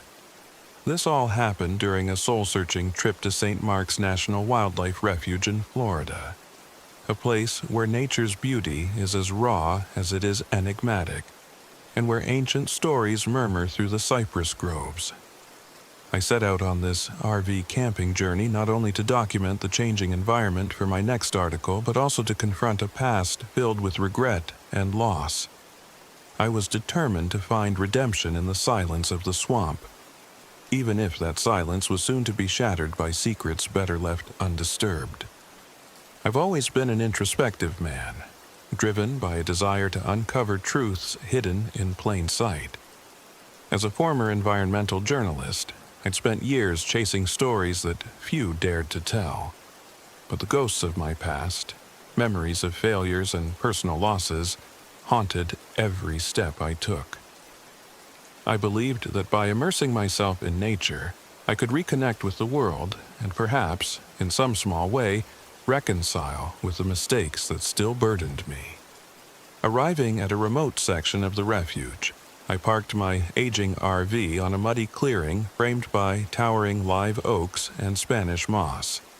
This particular spot was rumored to be the haunt of an entity known as the Swamp Witch, a spectral figure born out of indigenous lore, whose tragic tale was interwoven with the injustices inflicted upon native peoples by encroaching outsiders. The very air here felt charged, as if every rustling leaf and rippling branch carried the weight of history and sorrow. My first day was consumed by practical tasks. I unloaded my recording equipment, a modest collection of cameras, notepads, and an assortment of sensors I'd painstakingly gathered. Yet, even as I began setting up, I encountered problems. The RV's electrical system proved unreliable. Lights flickered on and off, and my essential devices lost power unexpectedly. I recalled reading that the local electromagnetic conditions in areas like these could interfere with modern electronics, a small comfort amid my mounting anxiety. After a long day of setup and preliminary documentation, I retired early, determined to get a good night's sleep before exploring further.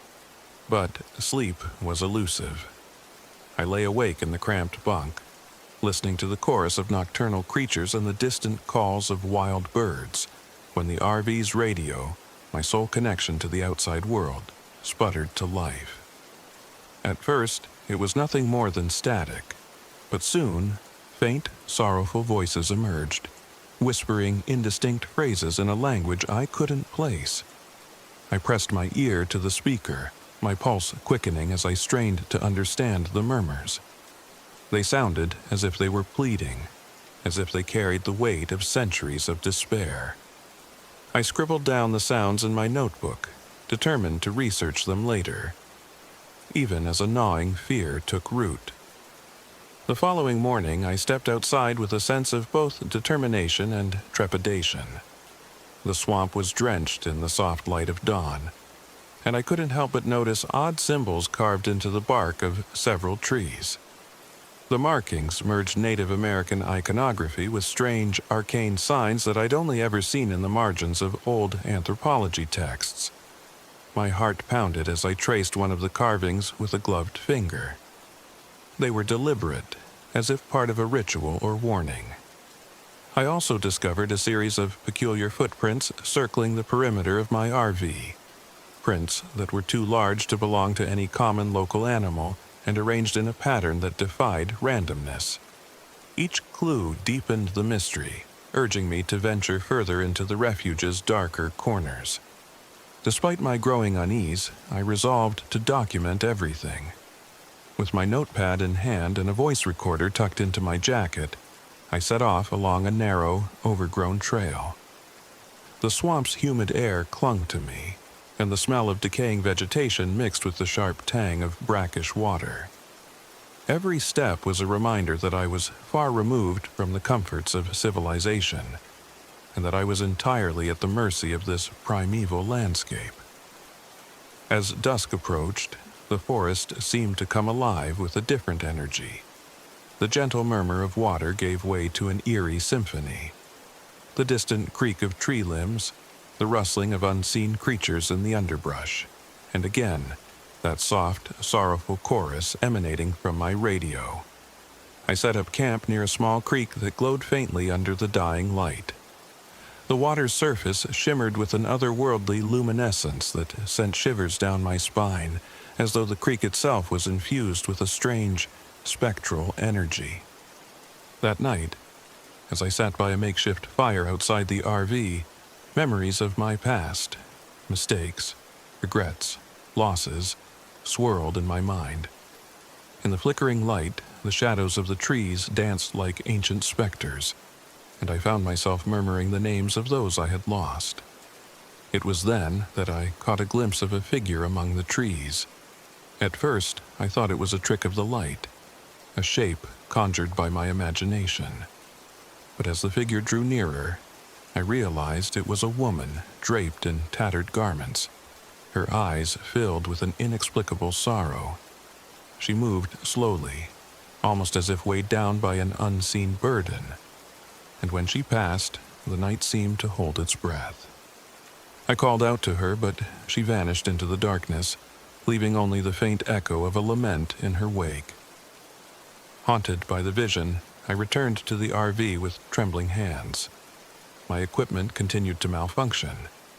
The radio now emitted broken snippets of a language I couldn't decipher, and the once reliable lights dimmed sporadically. The isolation began to gnaw at my sanity. I found myself oscillating between scientific curiosity and a deep-seated dread, questioning whether these occurrences were mere hallucinations born of loneliness or genuine manifestations of a long-forgotten curse. Determined to find answers, I decided to explore further the next day. I ventured away from the safety of the RV and found a derelict shack hidden among the dense undergrowth. Its wooden frame was rotted by time and weather, yet it seemed to pulse with a latent energy. Inside, I discovered relics of a bygone era, faded photographs of a native woman in traditional attire, a ledger with entries written in a hurried scrawl, and an assortment of personal mementos that spoke of heartbreak and injustice. The ledger recounted the tragic tale of a native woman, wronged by settlers and left to suffer in silence, whose pain had manifested into the spectral form of the swamp witch. The entries spoke of a ritual meant to calm the restless spirit and offer her a semblance of peace. With the ledger clutched tightly in my hands, I felt an overwhelming responsibility. Here was not only a story waiting to be told, but also a plea for acknowledgement of past wrongs. A story that could illuminate the hidden wounds of history. As dusk fell that evening, I gathered the necessary items described in the ledger. A bundle of sage, a small vial of creek water illuminated by the moon, and an old charm I found tucked away in a crevice of the shack. Each item felt imbued with purpose, a tangible link between the present and a sorrowful past. That night, the atmosphere around the RV grew increasingly hostile. A fierce storm began to roll in, the sky darkening as thunder rumbled ominously overhead. The wind howled like a chorus of anguished spirits, and rain lashed against the RV with a fury that threatened to tear it apart. The power was completely gone now, and I sat inside the RV with only the sound of the storm and my own rapid heartbeat for company. I stepped out into the tempest, clutching my ritual items, and found myself face to face with the full manifestation of the swamp witch. Emerging from the inky black water of a nearby bayou, her spectral form was both mesmerizing and terrifying. Her eyes shone with a deep melancholy, and her presence exuded a profound sadness that seemed to reverberate through the very air. She stood tall and regal despite her ragged appearance, her form shifting between the corporeal and the ethereal.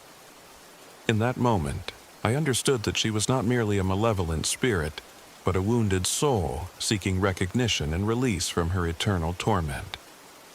I began the ritual as described in the ledger, my voice trembling as I recited the incantation under the relentless drumming of the rain. Every word felt like a desperate plea, a bid to bridge the chasm between our worlds. The wind howled louder, and the air around me crackled with a tangible energy that threatened to consume me. I could feel the force of her anger and grief, an overwhelming torrent that sought to tear me apart. For a heartbeat, it felt as if time itself had halted. Each moment stretched into an eternity of uncertainty. In that harrowing confrontation, the swamp witch unleashed her fury. The air exploded with a violent energy, and debris from the RV flew in every direction. A sharp pain shot through my arm as I was struck by a burst of unseen force, a wound that bled profusely despite the adrenaline that kept me focused on the task at hand. I pushed through the pain, my voice growing stronger as I continued the incantation. The spectral figure advanced relentlessly, her eyes blazing with an intensity that was both accusatory and mournful. I knew that this was her moment of reckoning, a climax born of centuries of sorrow and injustice. As the storm raged around us, I poured every ounce of my resolve into the ritual. The wind seemed to pause for a split second, and the torrential rain quieted to a low rhythmic patter. For a fleeting moment, the swamp witch's fury gave way to an overwhelming sadness, as if the weight of her memories had finally reached a breaking point. I could see her form flicker, the anger in her eyes softening into something that resembled relief. With one final trembling recitation of the incantation, I felt an energy surge around us, an almost palpable force that seemed to cradle her spectral form before slowly dissolving it into the storm.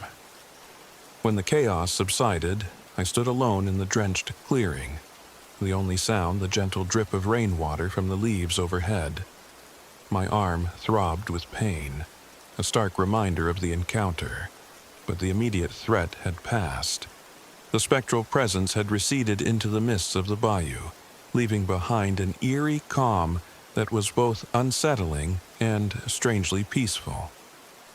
I sank to my knees, exhausted and overwhelmed by the magnitude of what had just occurred.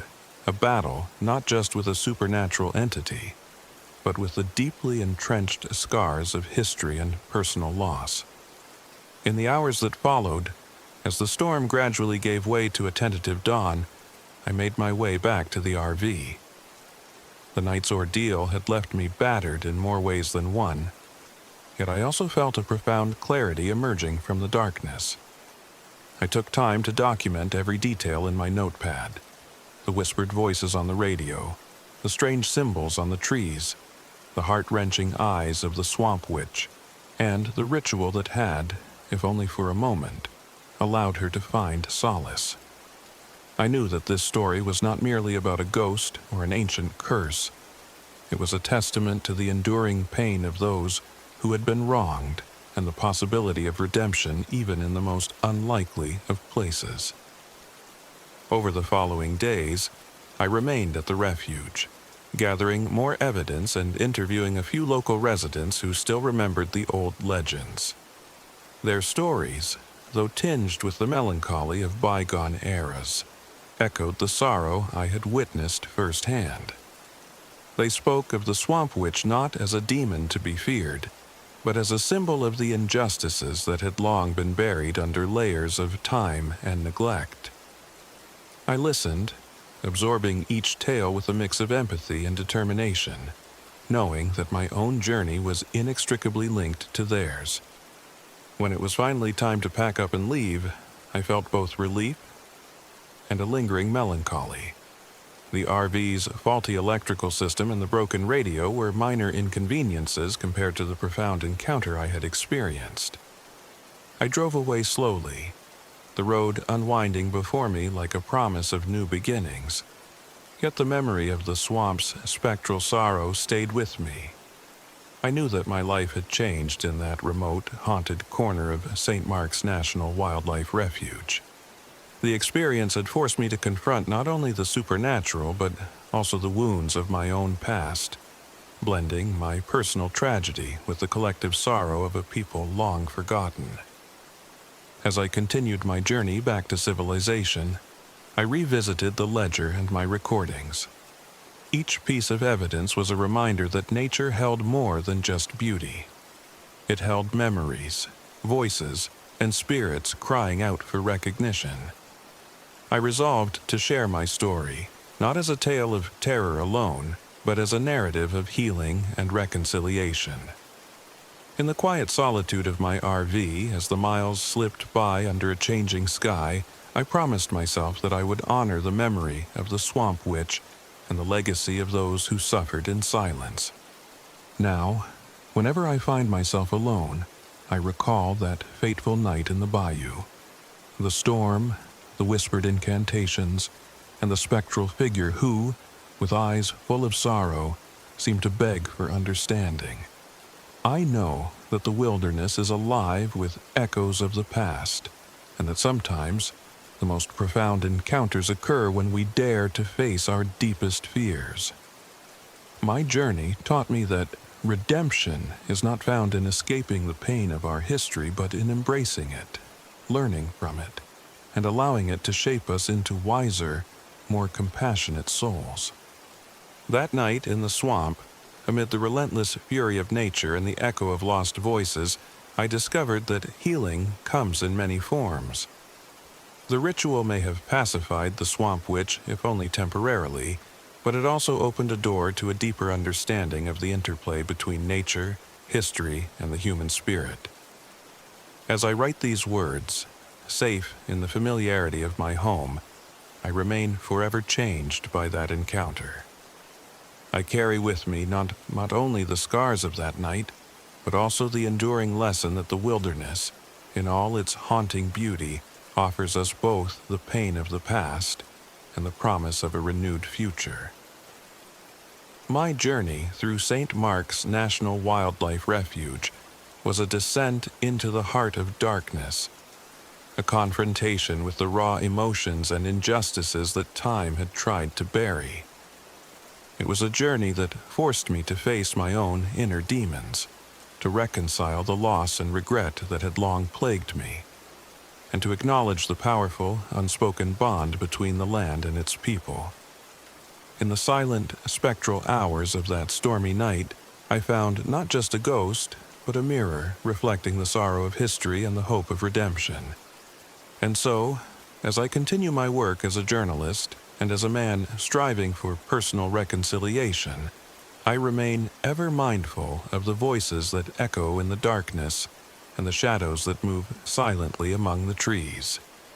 The swamp may be far behind me now, but its lessons, its echoes, and its enduring melancholy remain etched in my soul, reminders that even in the most isolated corners of the world, we are never truly alone.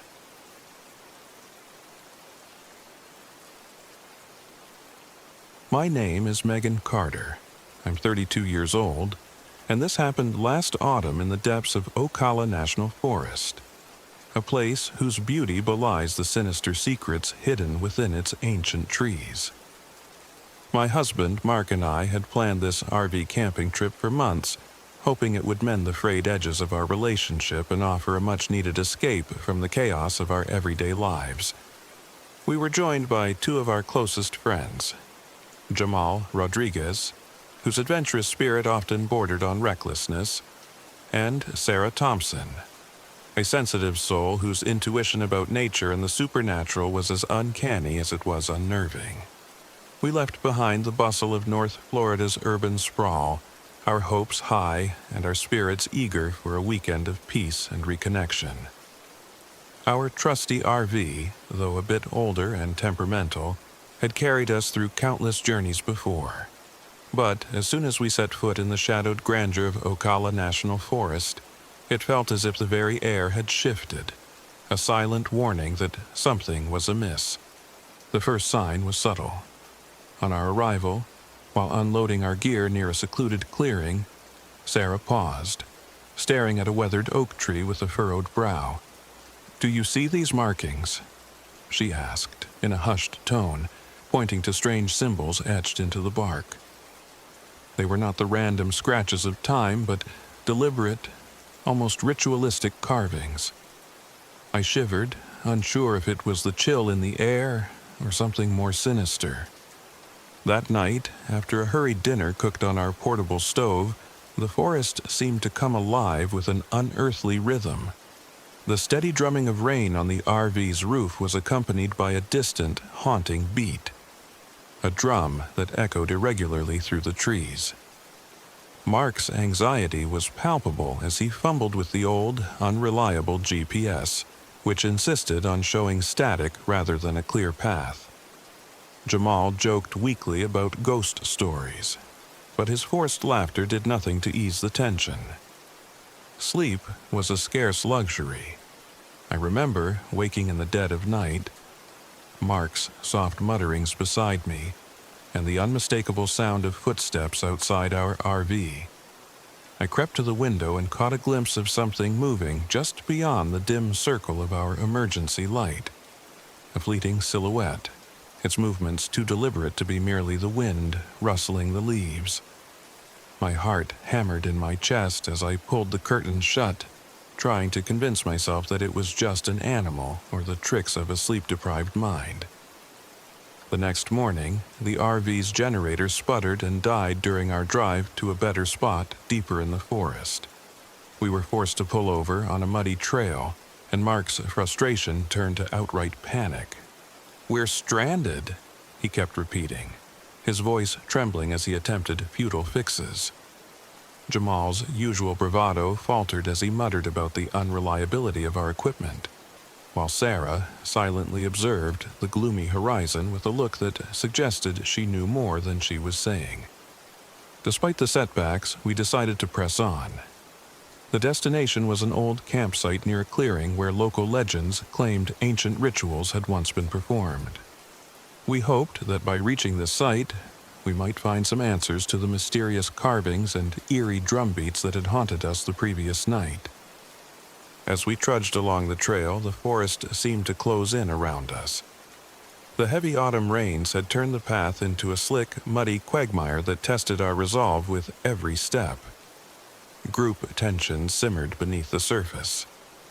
Mark's growing anxiety clashed with Jamal's increasingly reckless optimism, while I tried to keep everyone focused and calm. Sarah's quiet warnings about feeling watched, about the oppressive heaviness of the air, went largely unheeded, drowned out by the cacophony of our mounting frustrations. It wasn't long before the real terror began. Near dusk, as the sky bruised with the colors of a dying day, we stumbled upon fresh footprints near our abandoned RV. They were large, far too large for any human, yet disturbingly deliberate, as if someone or something had been tracking us. I felt a chill run down my spine as I knelt to examine them. They seemed to lead deeper into the forest, towards the very heart of our uneasy destination. That night, as we set up a makeshift camp near the old site, the forest took on an even more sinister quality. The distant drumbeat had grown louder, accompanied by soft, eerie chants that echoed through the trees. I tried to shake off the feeling of impending doom, but sleep was elusive. I tossed and turned, haunted by dreams of shadowy figures and grotesque faces, their eyes glinting with a malevolent hunger.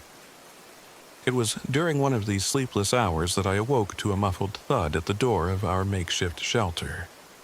Mark was already on his feet, whispering, "Someone's out there." I crept to the window, my breath fogging the glass, and there, illuminated by the weak light of our emergency lantern, I saw a masked figure standing motionless among the trees. Its face was hidden, but I could feel its eyes on us, a silent promise of violence. The realization hit me hard. The legends we'd laughed off, the stories of a cannibalistic cult hidden deep in these woods, those were no mere folklore. This cult, a twisted remnant of indigenous traditions that had devolved into horrifying ritualistic violence, was real. Their members were believed to be possessed by an ancient, malevolent spirit, a force that drove them to perform brutal rites and commit unspeakable acts against anyone who trespassed on their sacred ground. In the following days, our ordeal escalated. With the RV out of commission and our equipment failing one after another, we were forced to navigate the treacherous forest on foot. Mark's fear turned into desperation, and Jamal's bravado gave way to frantic urgency. I tried to keep us united, but the strain was palpable. Sarah's quiet but persistent observations began to hint at a deeper understanding. She spoke of indigenous chants and ancient lore, suggesting that perhaps there was a way to appease the spirit driving the cult's madness. One afternoon, while seeking shelter beneath a gnarled pine, we were ambushed. A group of cloaked figures emerged silently from the underbrush, their faces obscured by crude masks fashioned from bone and hide. I froze as one of them stepped forward, his eyes wild with fervor. In that moment, it was clear that they meant us harm. They were not mere specters haunting the woods, but violent, flesh and blood zealots prepared to enact their dark rituals. Chaos erupted. Jamal, ever the fighter, lunged at one of the assailants, but his effort was met with a cold, calculated brutality. The cult members moved with an eerie precision, their weapons crude but effective. Mark and I scrambled for cover behind a fallen log, our hearts pounding as we heard the clash of blows and desperate shouts in the distance. I could hardly believe the nightmare that had unfolded before us, a twisted echo of ancient rituals intersecting with modern terror. In the midst of the melee, I recalled Sarah's whispered words from the night before, about using indigenous chants to soothe the angry spirit. With no other options left, I called out, my voice quavering as I recited the fragments of an old chant I'd picked up from local lore. The words, ancient and resonant, hung in the damp air. For a fleeting moment, the ferocity of our attackers seemed to waver, their eyes glazing over as if the chant had reached some hidden part of their being. But the reprieve was short-lived. The chanting drew the attention of the cult's leader, a gaunt, spectral figure with eyes that burned like embers. He stepped forward, his voice a low, menacing growl that resonated with the power of the old gods. "You dare invoke the sacred words?" he hissed, his tone both incredulous and enraged. In that moment, it became clear that these people were not simply cannibals driven by madness. They were vessels for an ancient evil, a spirit that blurred the lines between human savagery and supernatural malice. The confrontation escalated rapidly. Amid the turmoil, a violent struggle ensued that left Jamal grievously injured. I watched in horror as he was dragged away by the cult members, his cries echoing through the forest, a gut-wrenching reminder of our vulnerability. Mark, overcome by panic, lost his grip on reason, his eyes wild as he pleaded for mercy from forces beyond our understanding. I was left clinging to the remnants of our shattered group, my mind a chaotic mix of survival instincts and desperate hope. Desperation fueled my next actions.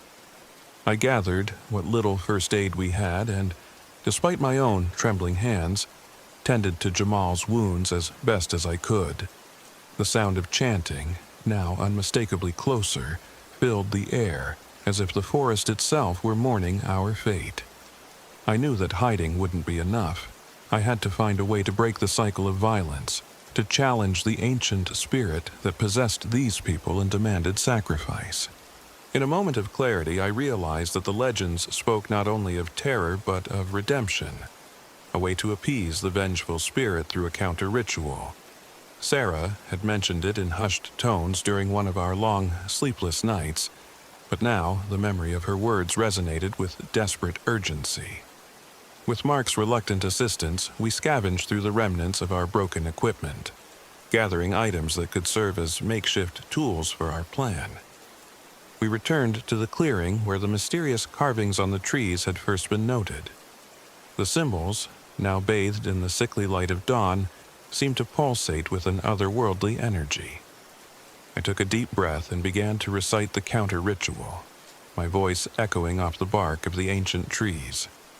Mark joined me hesitantly, his fear palpable, but his determination clear. In that fragile moment of unity, I felt the oppressive weight of the forest's malevolence begin to lift, if only slightly. The chanting was interrupted by a sudden, violent roar from the darkness. The cult leader reappeared, his eyes blazing with fury. "You will not defy the sacred order," he bellowed, advancing with a deadly intent. I felt a surge of panic as I realized that our ritual had infuriated the spirit even more. The air thickened, and for a heartbeat I feared that death was inevitable. Then, as if in response to our defiant chant, something miraculous occurred. The forest seemed to shudder, the wind picking up with an almost sentient fury. The cult members, caught between their ancient duty and the sudden force of nature, faltered. In that chaotic intersection, I saw the glimmer of hope, a chance to escape the cycle of violence and darkness. Mark grabbed my hand, his eyes wide with a mix of terror and relief, and together we bolted into the woods. The forest was a labyrinth of twisting paths and shadowy figures, but the roar of the enraged spirit and the clamor of the pursuing cult lent our flight a desperate urgency. Every snapping twig, every rustle in the underbrush was a reminder that we were being hunted by a force that defied human reason. Time lost meaning as we ran. My heart pounded in my ears, drowning out the dissonant drumbeat that had haunted us since our arrival. I could hear Mark's labored breaths beside me, each step a testament to our will to survive. We ducked beneath low-hanging branches and plunged into dense thickets, each moment filled with the terror of being discovered. Behind us, the shouts of our pursuers mingled with the supernatural echoes of the forest, a symphony of dread that threatened to consume us. At what felt like the edge of despair, we stumbled upon a narrow ravine, its rocky walls offering a fragile shelter from the relentless chase. There, hidden in the shadows, we paused to catch our breath, our minds racing with questions. Would we ever escape? What had we truly unleashed in our desperate bid for survival? In that suspended moment of terror, the forest fell eerily silent, as if nature itself were holding its breath. It was then that I realized the full scope of our plight. We were not merely running from a violent cult or an enraged spirit. We were fleeing from the ancient, unyielding forces of nature, forces that had shaped the legends of indigenous peoples long before modern civilization had cast its shadow over these lands. Our brief respite was shattered by the unmistakable sound of footsteps approaching. I squeezed Mark's hand, and together we prepared to face whatever came next. The next encounter was a blur of chaos and raw fear, a final, desperate standoff with the cult's remnants. I could see their faces now, twisted by fanaticism, driven by the malevolent spirit that had possessed them. In the ensuing struggle, I was forced to make a harrowing choice: fight for our lives or succumb to the fate that had already claimed so many before us. Violence erupted once more, and amidst the confusion, I felt the cold hand of death graze my shoulder. But something extraordinary happened. A sudden burst of light, as if the forest itself had risen to defend us. The air shimmered, and the drumming ceased, replaced by a profound silence that resonated with the weight of centuries. In that moment, the ancient evil, momentarily disoriented, seemed to retreat, leaving us trembling survivors in its wake. We never found out exactly what happened to Jamal that night.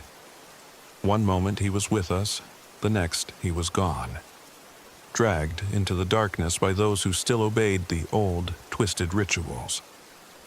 His loss remains a haunting memory, a constant reminder of the price we paid for daring to confront the supernatural. In the aftermath, Mark and I emerged from the forest changed. We carried with us the scars of our ordeal, both physical and psychological, but also a deeper understanding of the delicate balance between man and the ancient forces of nature. Sarah, whose quiet intuition had guided us at every turn, vanished into the wilderness shortly after, leaving behind only her notes on the indigenous chants and lore that had, for a brief moment, given us hope. I returned home with a heavy heart, burdened by the knowledge that some secrets of the wild are best left undisturbed. The experience in Ocala National Forest taught me that survival isn't just about physical endurance. It's about confronting the darkness that lies within and around us.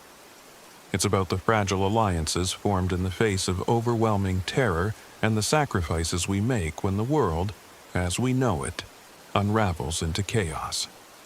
Even now, as I sit by my window on a quiet evening, I can almost hear the distant, rhythmic drumming, a reminder that the forest is alive with ancient spirits, and that somewhere in the depths of Ocala, the whispers in the wilds continue. I often wonder if the cult, with their violent rituals and unyielding faith in a malevolent power, will ever be truly vanquished, or if they remain as a dark echo of a past that refuses to die. I learned that night that isolation can be both a sanctuary and a prison. The forest's beauty masks a peril that defies human understanding, and sometimes the most dangerous enemies are not the ones we can see, but those that dwell in the shadows of our own fears. My name is Megan Carter, and I carry the memories of that harrowing autumn with me. A constant reminder that the wilds of Ocala hold secrets that are as ancient as they are terrifying. The experience left me with more questions than answers.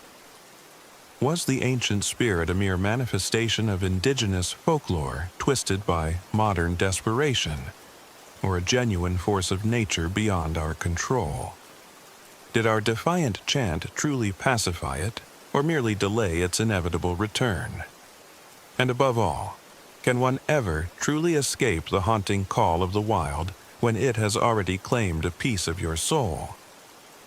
In the end, survival meant accepting that some mysteries are better left unsolved.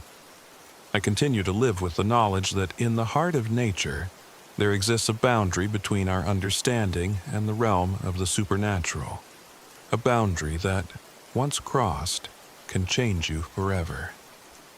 And while I strive to rebuild my life, the memory of those terrifying nights remains a permanent echo, a reminder of the day the wild spoke its dark, unyielding truth.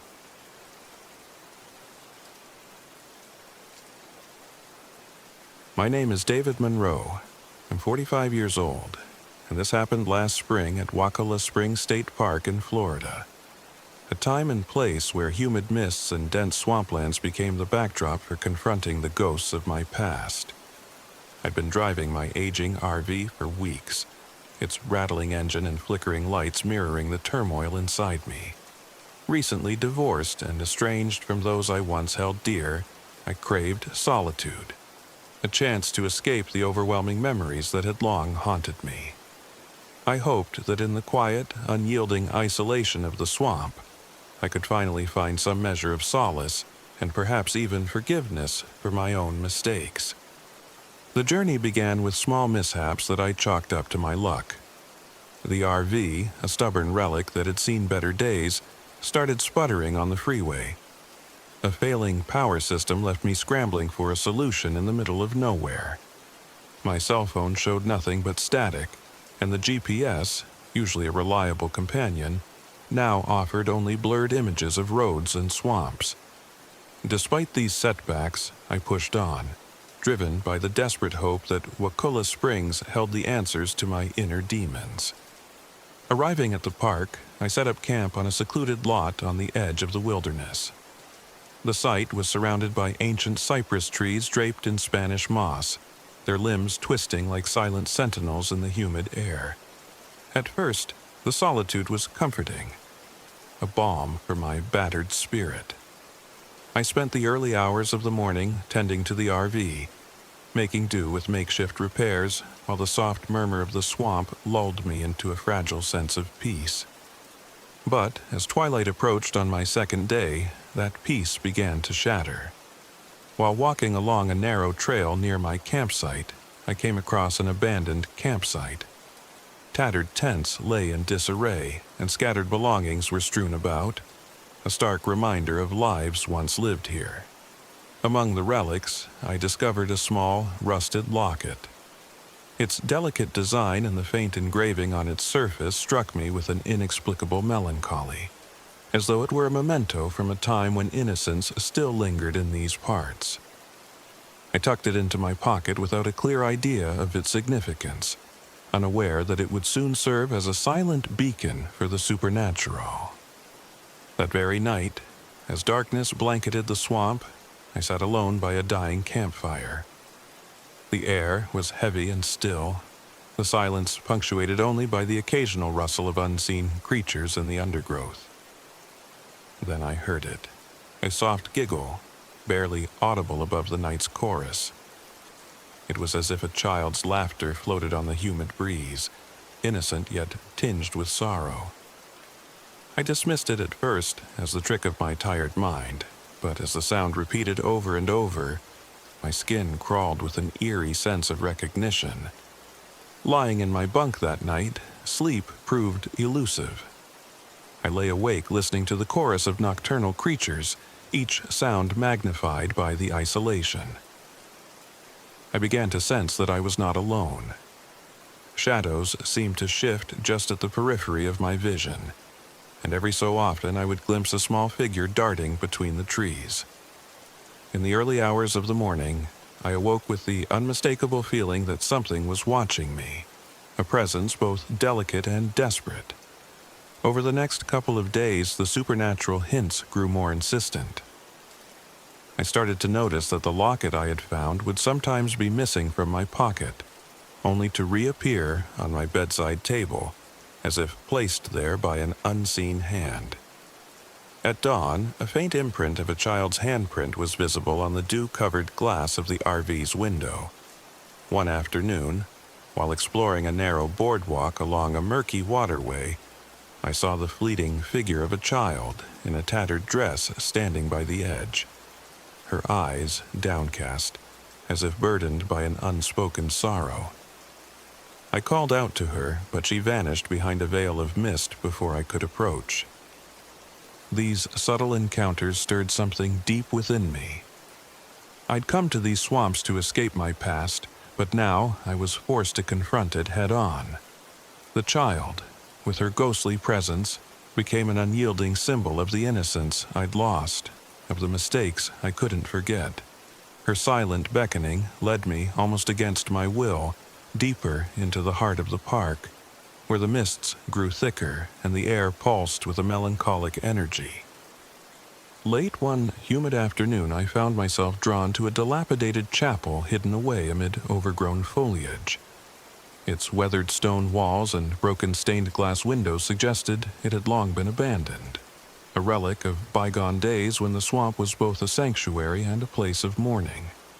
Inside, the air was cool and heavy with memories.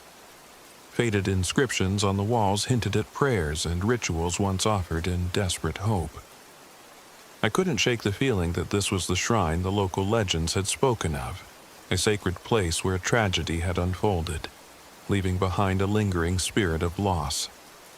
It was in that silent chapel that I began to piece together the story of the spectral child. I discovered, scrawled on a brittle scrap of paper tucked behind an altar, the tale of a young girl who had died in the swamp under mysterious circumstances. Locals whispered that she had been the victim of an accident, or perhaps something far more sinister, a curse born of grief and despair. As I read, the details resonated with the fragments of memories I'd long tried to forget. The child's story was not one of malicious intent, but of unfulfilled longing, a tragic echo of innocence lost to the harsh realities of life. That evening, back at my RV, a sudden downpour forced me to remain inside. The sound of rain on the metal roof was a constant reminder of the isolation I'd chosen. As I sat in the dim light, the RV's flickering interior lamp cast long, quivering shadows on the walls. It was then that the supernatural presence became undeniable. A gentle tapping began at the window, rhythmic and almost pleading. I rose slowly, heart pounding, and pulled aside the curtain. There, pressed against the glass by the relentless rain, was the small handprint again, glowing faintly as though illuminated from within. I felt an overwhelming compulsion to answer the silent call of the spirit. Gathering the courage that had eluded me for so long, I stepped out into the storm. The rain soaked me instantly, blurring my vision as I made my way along the winding path towards the boardwalk by the water's edge. Each step was a struggle, my boots sinking into the sodden earth, but I pressed on, driven by a desperate need to confront what I feared, and perhaps to find some healing. As I reached the boardwalk, the spectral figure of the child appeared once more. This time, she stood at the edge of the water, the reflection of the stormy sky merging with the murky depths. I hesitated, feeling the raw intensity of her sorrow, and then gently called out, "I'm here. I want to help." For a long, heart-stopping moment, she regarded me with eyes that held both ancient grief and quiet hope. Then, as if in response to my words, the storm's fury abated slightly, the heavy downpour easing into a gentle drizzle. I followed the child as she turned away from the water, leading me back towards the old chapel. Inside, the silence was profound, broken only by the soft drip of rainwater through the cracked roof. I knelt before the altar, the locket still clutched in my hand, and began to speak aloud. Confessions of regret, apologies for the mistakes I'd made, and a plea for forgiveness that had long been locked away inside me. My voice, shaky and raw, filled the sacred space as I poured out my heart to the spirit of the child. At that moment, I felt a subtle shift. The oppressive weight of the past seemed to lift just enough for me to breathe freely. A soft, almost imperceptible smile tugged at the corners of my lips as I sensed the child's presence drawing nearer. For a brief, transcendent moment, I felt as though I were no longer alone in my grief, that the spirit had come not to torment me but to guide me toward a long-sought healing. Yet, the peace was fragile. Outside, the murmur of the swamp resumed its eerie cadence. I knew that the ghostly child and the echoes of lost innocence were not simply comforting apparitions. They were reminders of the unresolved sorrows that plagued this land, and, by extension, me. The supernatural encounters, though not overtly violent, carried an intensity that could easily spiral into despair if left unaddressed. In the days that followed, I dedicated myself to uncovering more about the chapel and its history. I scoured old records at a nearby ranger station and talked to local elders who remembered the old legends. Each conversation, each faded document, added layers to the tragic narrative of the spectral child. I learned that her death had been shrouded in mystery, a confluence of fate, misfortune, and perhaps even a curse that had seeped into the very soil of the swamp. Armed with this knowledge, I felt a renewed sense of purpose. I was no longer merely an escapee from my own painful memories. I had become a seeker of truth in a place where the past and the present were inextricably intertwined. My days were spent repairing the RV as best as I could, while my nights were filled with quiet vigils by the water's edge, where the ghostly child sometimes appeared, her presence a silent testament to both tragedy and hope. One particularly humid evening, as a soft mist rolled in from the water, I gathered my courage and ventured out once again to the chapel. With the locket in my hand and my heart laid bare, I repeated the words of confession and forgiveness that I had learned to trust. This time, as I spoke, I sensed a profound calm settle over me, a gentle reassurance that I was on the path to redemption. The chapel's ancient walls seemed to echo my words, and for a fleeting moment, the oppressive sorrow that had haunted me for so long began to dissipate. But the process of healing was not without its trials. One night, as I sat quietly by the RV watching the moonlight ripple across the water, I heard a distinct, sorrowful cry that pierced the silence, a cry that sounded both human and otherworldly. It was a sound of pain and loss, and it jolted me from my reverie. I raced towards the sound, my heart pounding in my chest, only to find that the cry had vanished as mysteriously as it had come. The experience left me with more questions than answers. Was it another call from the spirit, or merely the echo of my own tormented past? I couldn't tell, and that uncertainty gnawed at me like a persistent ache. As the days turned into a week, the misty mornings and haunting evenings of Wakula Springs became a crucible for my transformation. I began to accept that confronting one's past is never an easy journey. The swamp, with all its eerie beauty and relentless melancholy, had forced me to face the guilt, sorrow, and regret that I had long tried to bury. The spectral child, her image etched into my memory, served as a constant reminder that even in the depths of despair, there is a chance for renewal.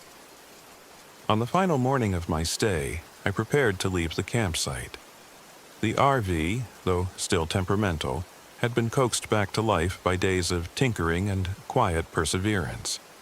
As I packed my few belongings, I glanced once more at the small locket resting on the RV's dashboard, a memento of my journey through pain and healing. I felt a bittersweet mix of relief and sadness. I was leaving behind a place that had inflicted deep wounds but also offered the promise of forgiveness. Before I drove away, I took one last walk to the chapel.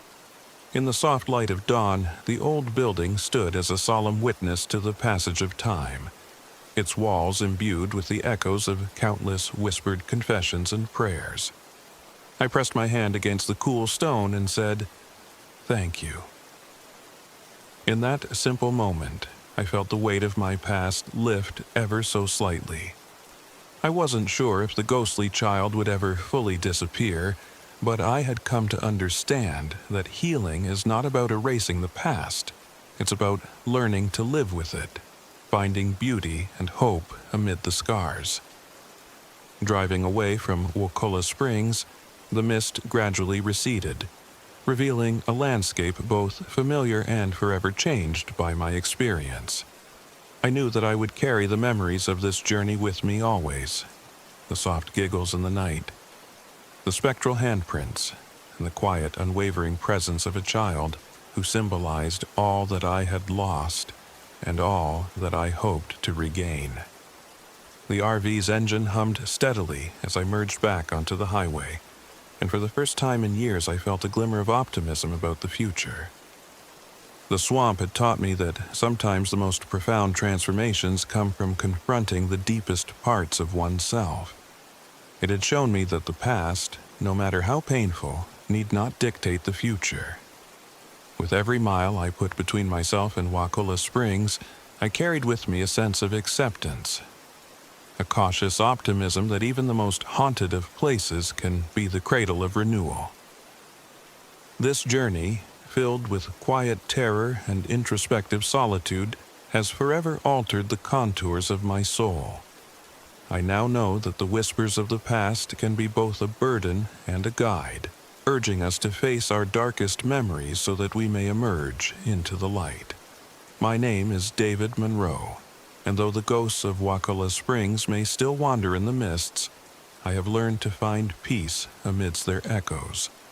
And as I continue down the long, uncertain road of life, I carry that hard-won wisdom with me, a reminder that even in isolation, there is always the possibility of redemption, hope, and new beginnings.